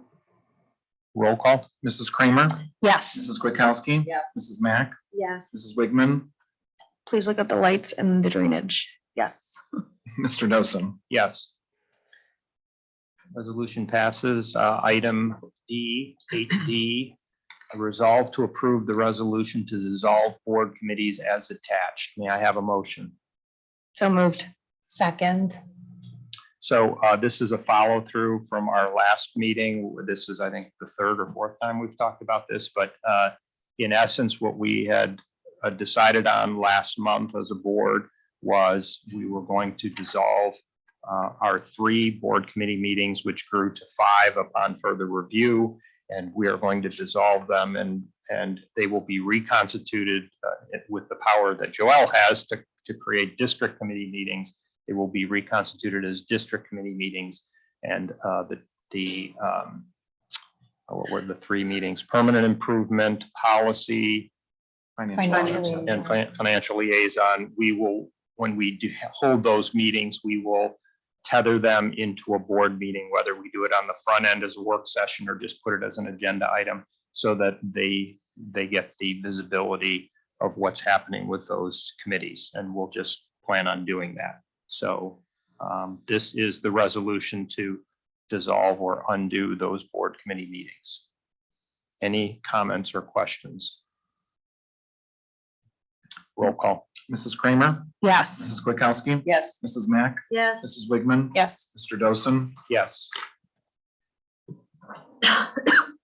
Item F, board policy revisions, final reading. Resolve to approve the board policy revisions as attached. May I have a motion? So moved. Second. And at this time, I'd like to make a motion to amend the proposed board policy 7217 paragraph B to delete the clause or other designated staff. So the policy would actually read, weapons carried by security personnel employed by the board who are qualified under state law to carry a weapon in a school safety zone while on active duty. And the reason for this is at some district events, I believe mostly high school athletic events, the district does employ some security personnel who don't qualify to carry a weapon under Section A of 7217. So keeping that language in would continue to permit that to happen. It would not, however, be amending board policy to permit any staff to be armed in any other circumstances. Prior to amending that, are we able to have a discussion first to talk through some things about how we want to proceed with this particular item? Because there's some different options that we could entertain. I believe point of order is that she has a motion and we would have to see if there's a second. Oh, okay. If there's a second, if there's not a second, then it would go to you. There's a second. So the second is to amend that board So policy. the second is to amend that board policy, which is 7217, paragraph B, just to delete the language or other designated staff. So wait a minute. So if I seconded that, did I agree to her semantics or do I agree to the Mark's point of option? You other agreed to allow a options? vote onto whether or not the board would accept her proposal. So now the board would vote on what her proposal is. Without and it would either hearing the pa- other options? Correct. I'm gonna have to Whether- rescind that. Can I rescind that? Because I I wanted to hear don't the other know. options. Okay. No, I could. Why can't I? I'm sorry. Well, we can I have wanna this, hear the other we can have options. discussion now. Before we, yeah, because there's a Before we second. vote, so why, So you can't have let's just have the discussion now, and if we want to, if we want to pull back and choose a different direction, or continue on and adopt the change, then that's fine.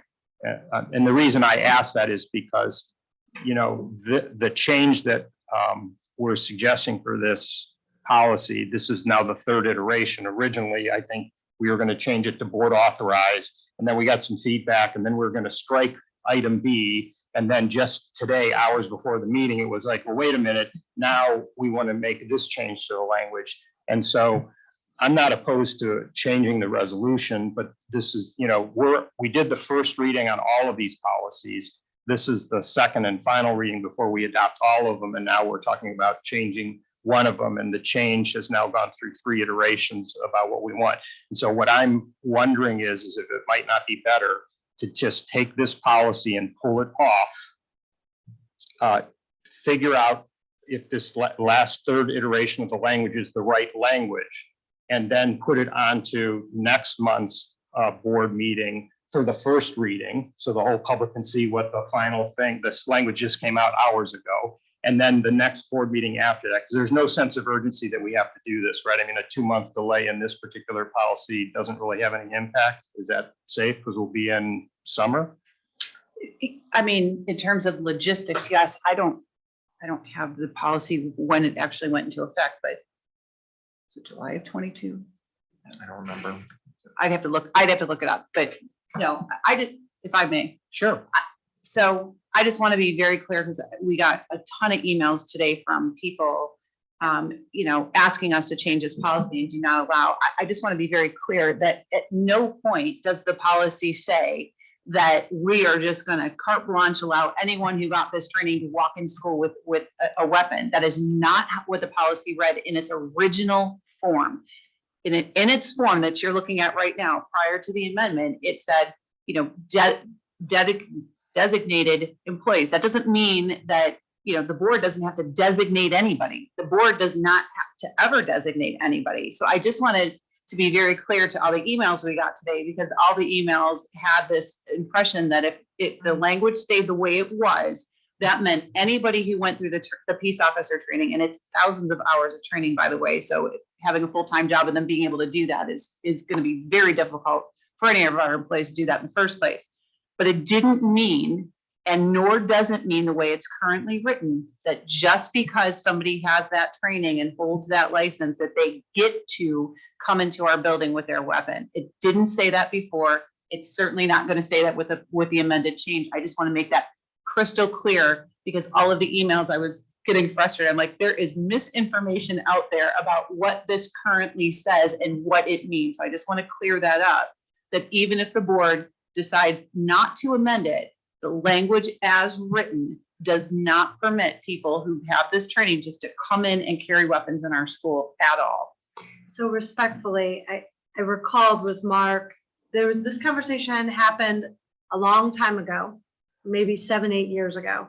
And there was a board member who thought this was a good idea. They had saw something at OSBA, and there's people in Southern Ohio where the police are not close. And so he had seen this conversation and brought it to the attention of the board. I don't remember how that played out.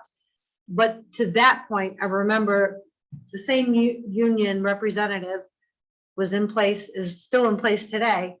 No way is what was happening. So I had asked you, you know, like, let's say that there was concern, like the board changed and that this could happen.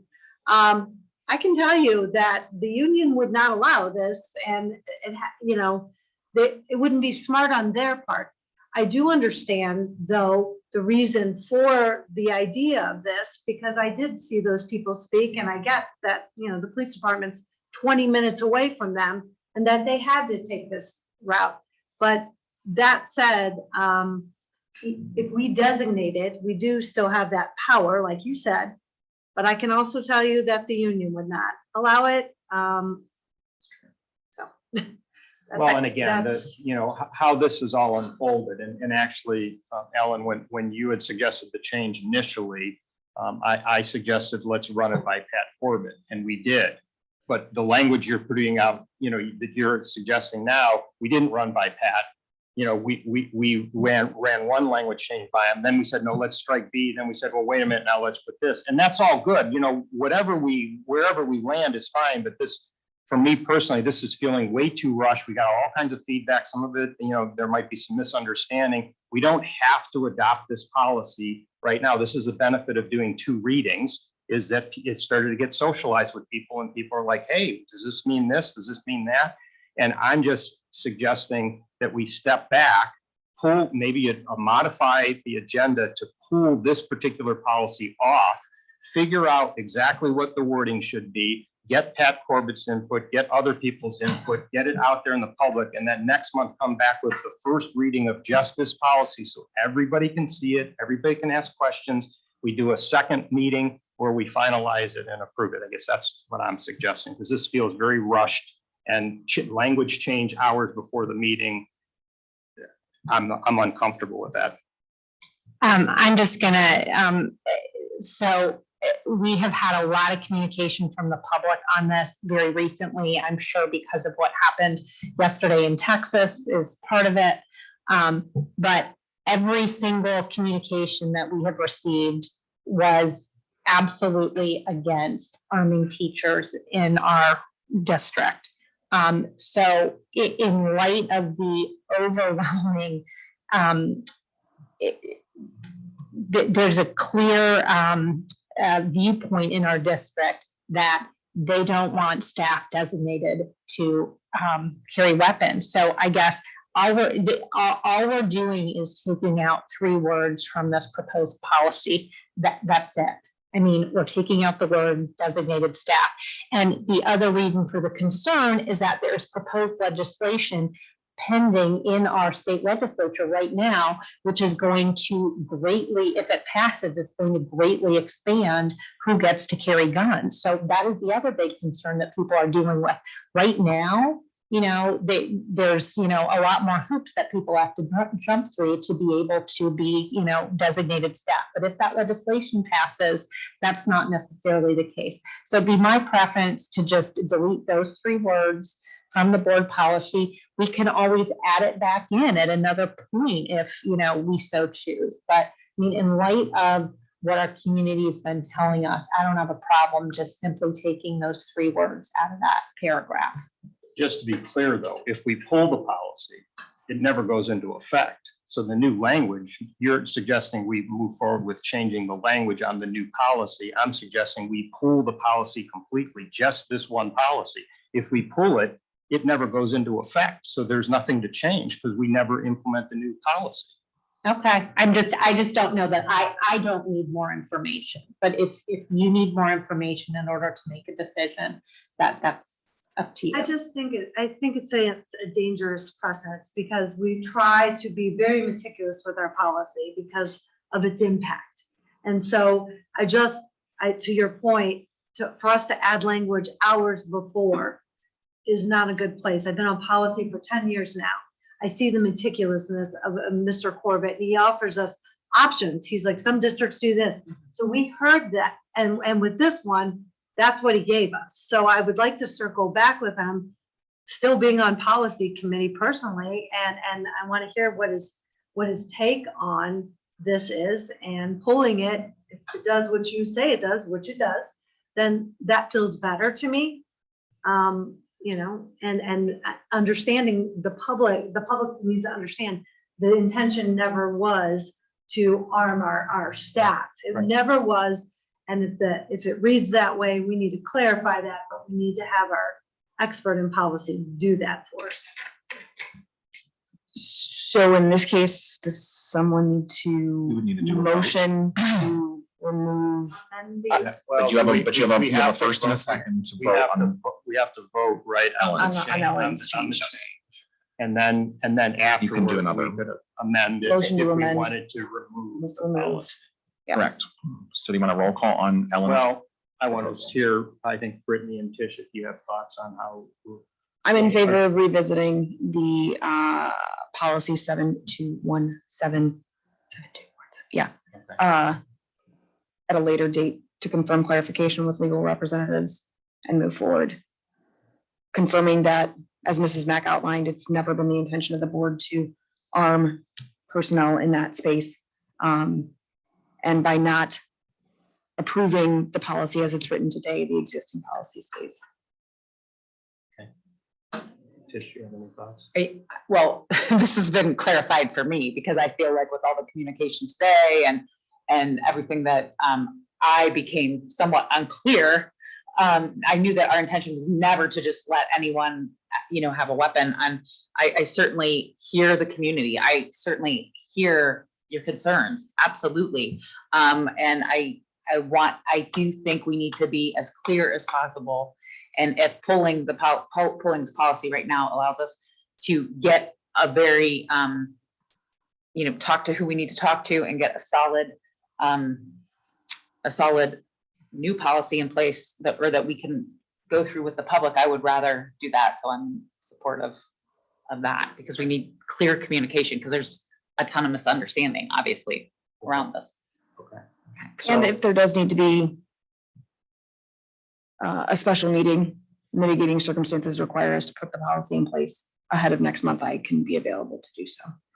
Okay, of course. So Craig, to clarify protocol, we have to vote on this motion because it was motioned and seconded. And so given the comments that are made, if the majority of the board votes no on this motion, then I will offer up another motion to remove this policy. Correct? Okay. Is everybody okay with the roll call? Okay, roll call. Mrs. Kramer, Yes. Mrs. Kwiatkowski, No, Mrs. Mack, No. Mrs. Wigman, No. Mr. Dosen. No. So the motion to amend the board, the Motion to pull 7217. motion, but the prior motion Oh, thick. That was did Ellen's not motion. pass. So I'm going to offer a new motion to modify the agenda to pull policy 7217 from the agenda. Second. Is that it? Do I need anything else? We were just discussing whether it was a pull or a table. That's what I was Okay. wondering. I'm Or sorry. table, I wondered- remove. I think you want to remove because a table would be the tabling of the It's gonna- item, Yeah. the whole item. Yes, right. You're trying So to pull an I'm item trying, out. the motion is to Remove. right, to change board agenda item F, board policy revisions, final reading, and remove policy 7217. Second. Second. Mrs. Wigman. Any comments or questions? Roll call. Mrs. Kramer, Yes. Mrs. Kwiatkowski, yes. Mrs. Mack, Yes. Mrs. Wigman, Yes. Mr. Dosen. Yes. So now So we have. now we are back on the original Yes. agenda item F, which is all of the remaining policies. Are there, and this is the second reading, second and final reading. So when we vote on this, we will be approving all of the remaining policies. Correct. So are there any questions or comments on the rest of the policies? No. Okay, roll call. Mrs. Kramer, Yes. Mrs. Kwiatkowski. Yes. Mrs. Mack, Yes. Mrs. Wigman, Yes. Mr. Dosum. Yes. Okay, we're moving on. I need to take a break for a second. Quite, okay, a brief pause. Sorry about No that. worries, no worries. I'll be right back.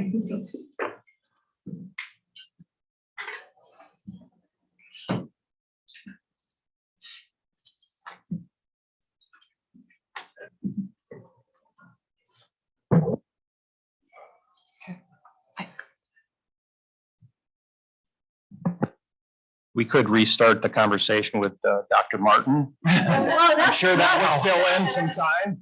And then we got into discussion. Because your presentation was absolutely fantastic. So the discussion was extended. Spirited discussion. I know. I did. It is nice, right? No, did you recommend it to go out of order? No. Is it possible for us to do item 10 before item 9?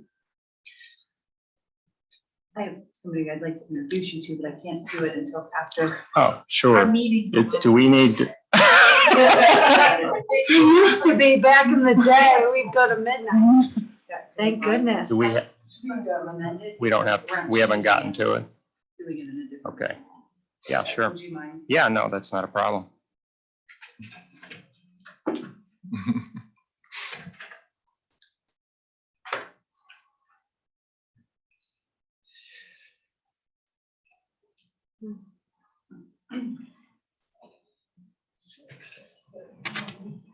No worries. No You guys worries. will speak pianos?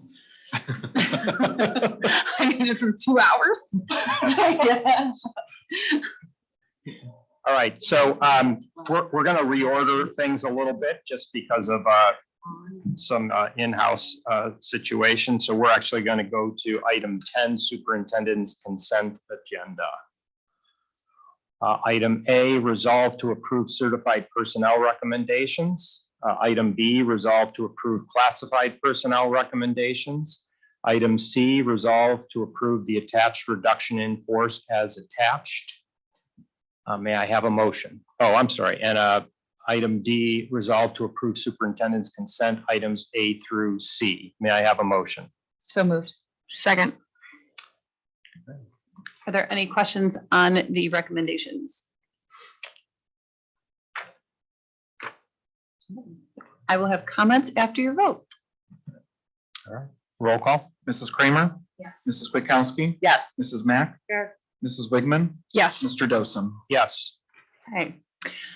I am pleased to introduce to the board our new transportation director. This is Fonzie, and I'm going to have him say a couple words about yourself and who you brought with you today. As you said, I'm Fonzie Culver, from Hinkley, Ohio. I'm currently in the Park School District, so proud to be coming to be. This is my beautiful wife, Katie. I was there 12 years. What a smart dad. She had this own So blissful of a face too.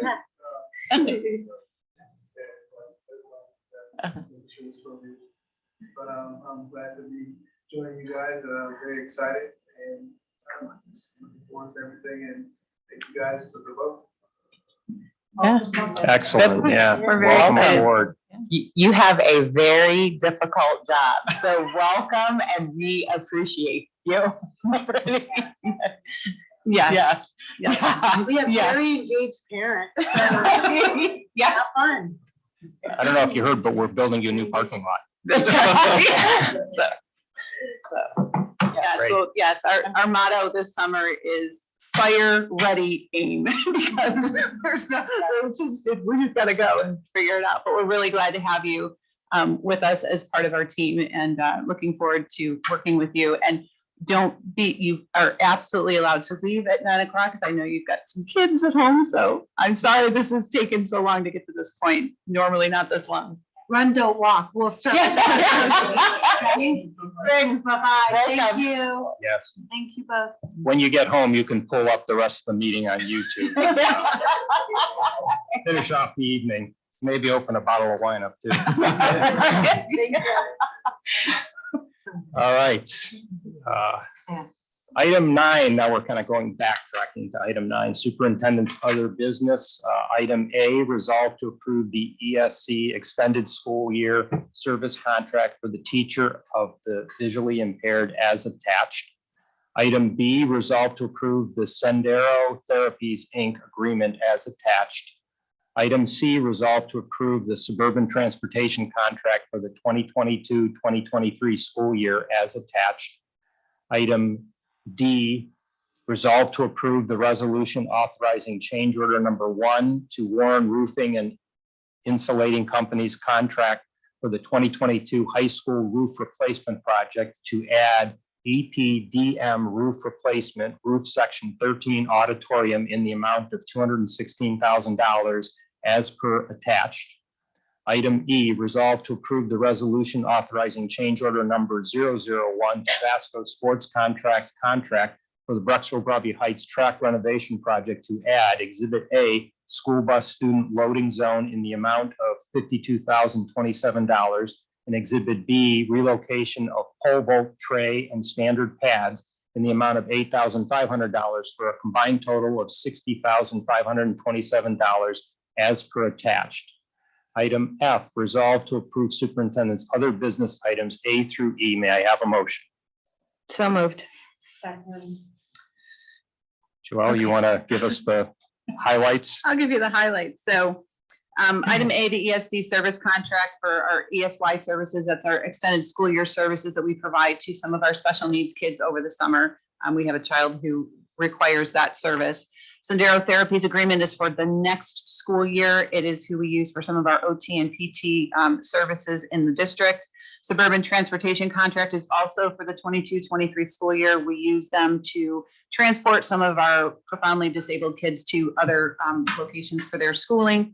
The high school roof replacement change order, you just read, Mark, to say what it's for, the areas over the auditorium. The track renovation, as mentioned in the what Mark, you read, was to look at some of the school bus loading zone for the striping of the parking, what is now the junior parking lot, the striping for the buses, and to replace the pole vault tray as we ripped up the track that got a little bit destroyed. So we have to replace that as well.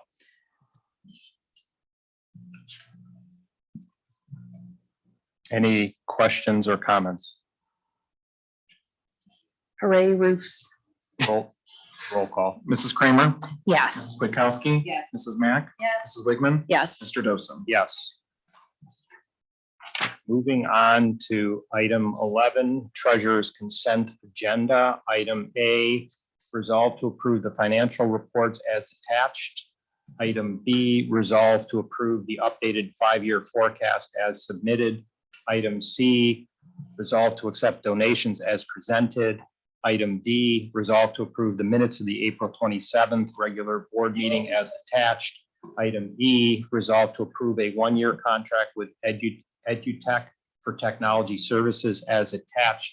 Item F, resolve to approve the 2022-2023 student fees as attached. Item G, resolve to approve treasurer's consent items A through F. May I have a motion? So moved. Second. Greg? Well, I mean, we've been here for a while, so we might as well just talk about the forecast for at least an hour. Doesn't that sound like fun? The financial Yes, reports. actually, it does. Doesn't it? I'm all in on that. All right. The financial reports are there. I'm going to focus on the 5-year forecast, which is here. So we will get rolling. There's actually not too much in this change that we're looking for. These are all the same basic disclaimers that we use, other than I kind of modified number 3 because hopefully we're on the outside of the post-pandemic era, but we're going to continue to monitor our financial situation. I like the word post-pandemic instead of actually in the pandemic. The forecast does not include the negotiated agreements, it does include, sorry, the current negotiated agreements, and does plan for the opening of the new pre-K through grade 5 elementary school. Right now, we are still not estimating the TIF. My goal is to at least throw a number in there for November as we get some more information with what's going on with that property, because there's some, I guess, increases maybe that are coming with how they're developing that site, which could be beneficial for us. And that's Valor Acres. Valor Acres, And correct. TIF is tax increment financing. Correct. So for those dialing in at home. All right, so back to our state funding. This, I think, was a great graph to show of how the state of Ohio is not an equal partner in funding. The blue line is our local funding. So those are our commercial and real estate taxes, and also the public utility that comes in. And the red line is our wonderful state taxes, or state, revenue from the state of Ohio that funds our school. As you can actually see, back in 2019, it was actually higher than what it is now, and it's continuing to almost decline a little bit, but it's still, in my world, it's kind of flatlined.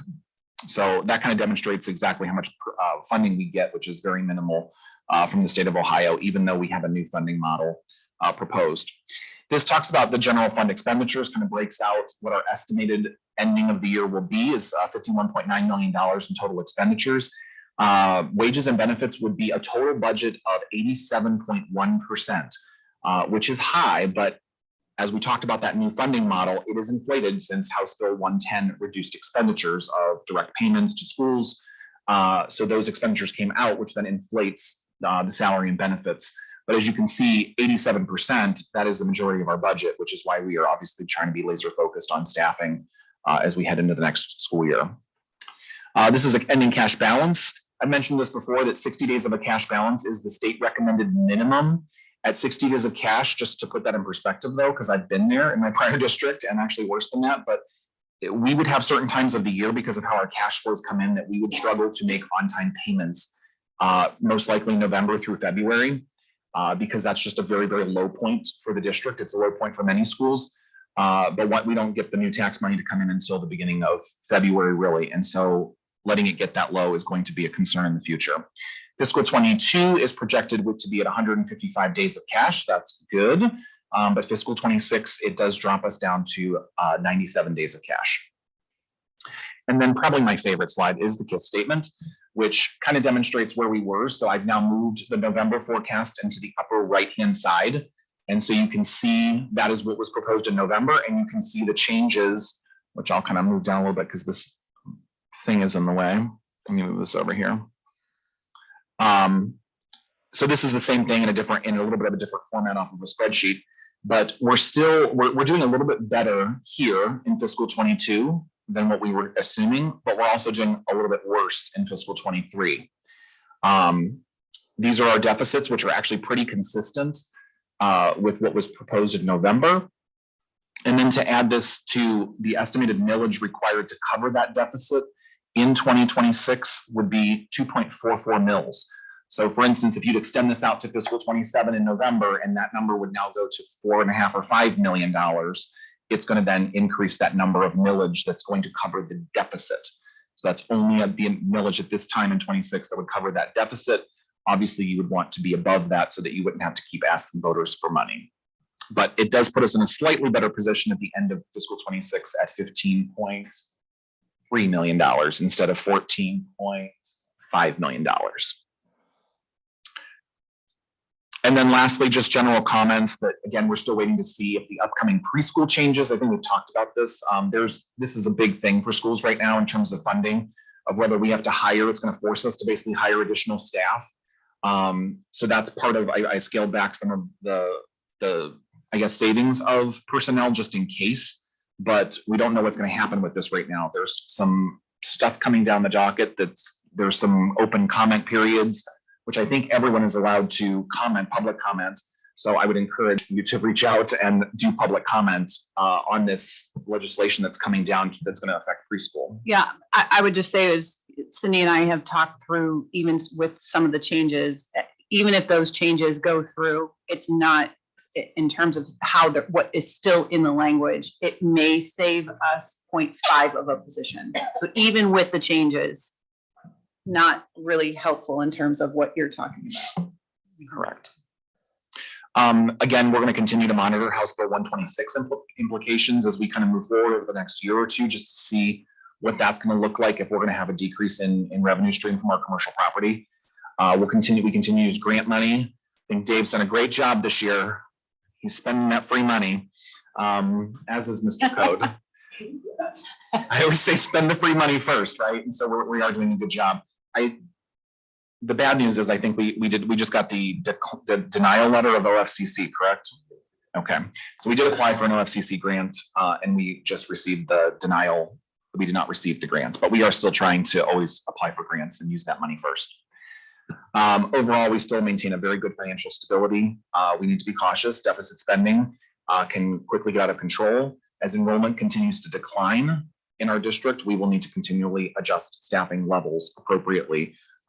There's a pretty big drop off coming from the middle school to the high school. And so we've just got to, monitor all of that stuff to make sure that we are staffing appropriately as that enrollment has declined. And we're obviously monitoring the new kindergarten class that's coming in as well to see if there's any bumps that we see in those areas. So again, we factored in as much as we could in anticipation of the new building for next year. But as Joelle likes to say, we still don't know, we don't know. And we may have to make adjustments on the fly because there's just a lot of moving pieces, as we've all seen, with parking and buses and staffing and preschool and all the stuff that's going on. So with that new building coming into play and staff moving, we're going to try to do the best we can. And hopefully we planned well. I have a quick question while we're on that slide. Do we know why the OFCC grant was denied to us? They did not give an indication as to why. I know they said they had a lot of people that applied, but anything else? There was no indication given. There was a standard list given to everybody. Okay. Form letters.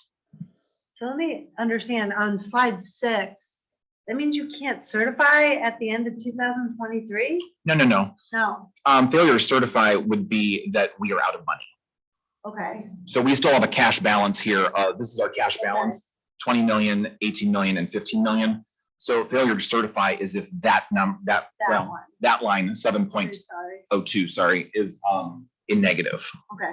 That's why I cannot certify. And you see above it, that's in the red rectangle that's the deficit. So That's just the yearly deficit. The annual deficit. You see how it's growing. So if, again, the forecast has a bunch of assumptions in it, and based on all those assumptions, this is how it would play out. Of course, you as each year unfolds and you get more clarity on what the future is going to look like, you always have the opportunity to make adjustments. Right. So you just don't wait until you run out of money. You start making adjustments and start planning, whether or not it's looking at new revenue or whether or not it's looking at trying to do something to move our expenses. Because at the end of the day, we can't control our revenue other than going back to the voters for new operating money. But we can control to some extent our expenditures, and that's where we have to be laser focused. Right. And that's, again, 87% as we monitor enrollment. It did not project, future reductions in staff as of right now, but that's an area where we'd have to obviously look if the deficit continues to go in that direction because of A, enrollment, but B, that it's 90% almost of the budget right now. What are our kindergarten numbers right now for next year? Similar to this year or lower? Yeah, they're a little bit lower right now, but we always expect them to be, Okay. so.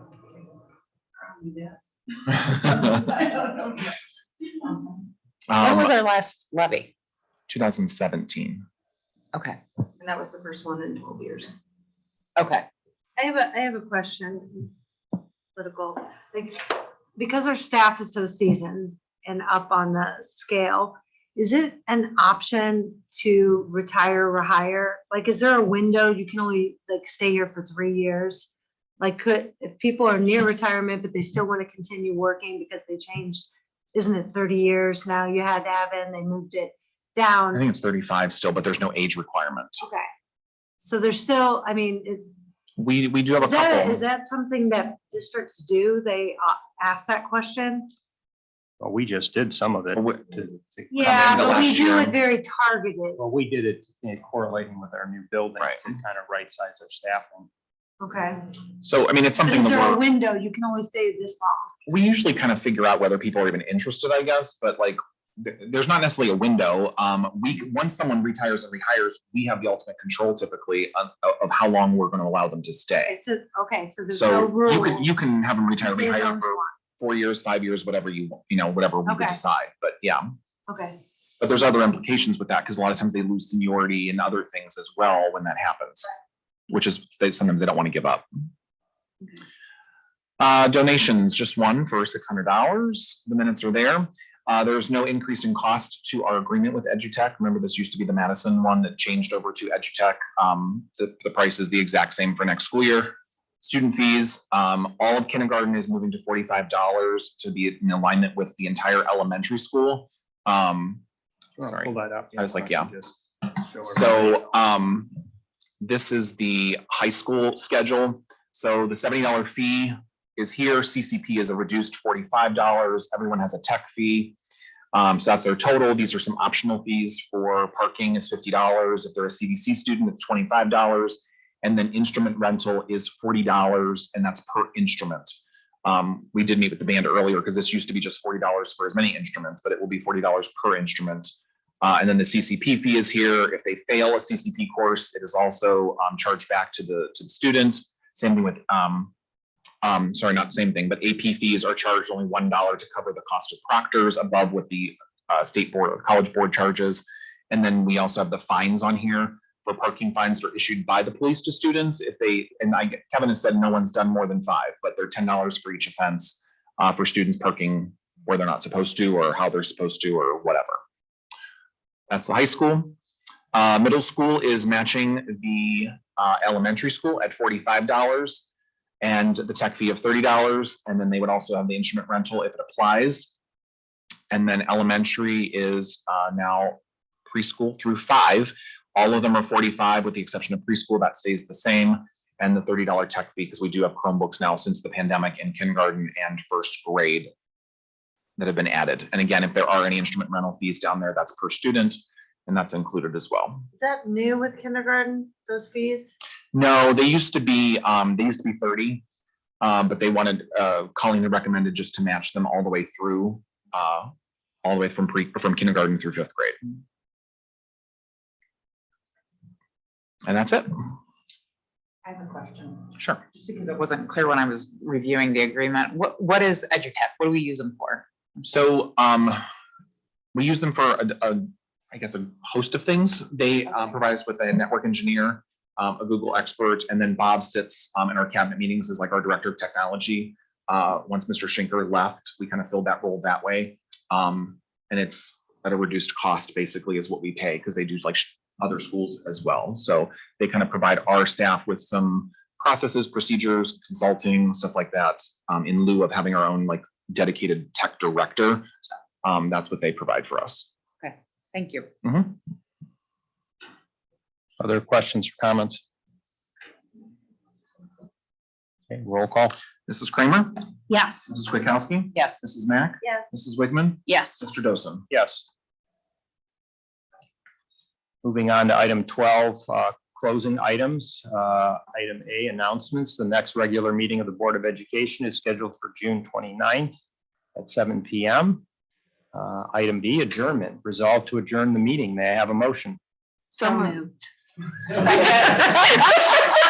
was good.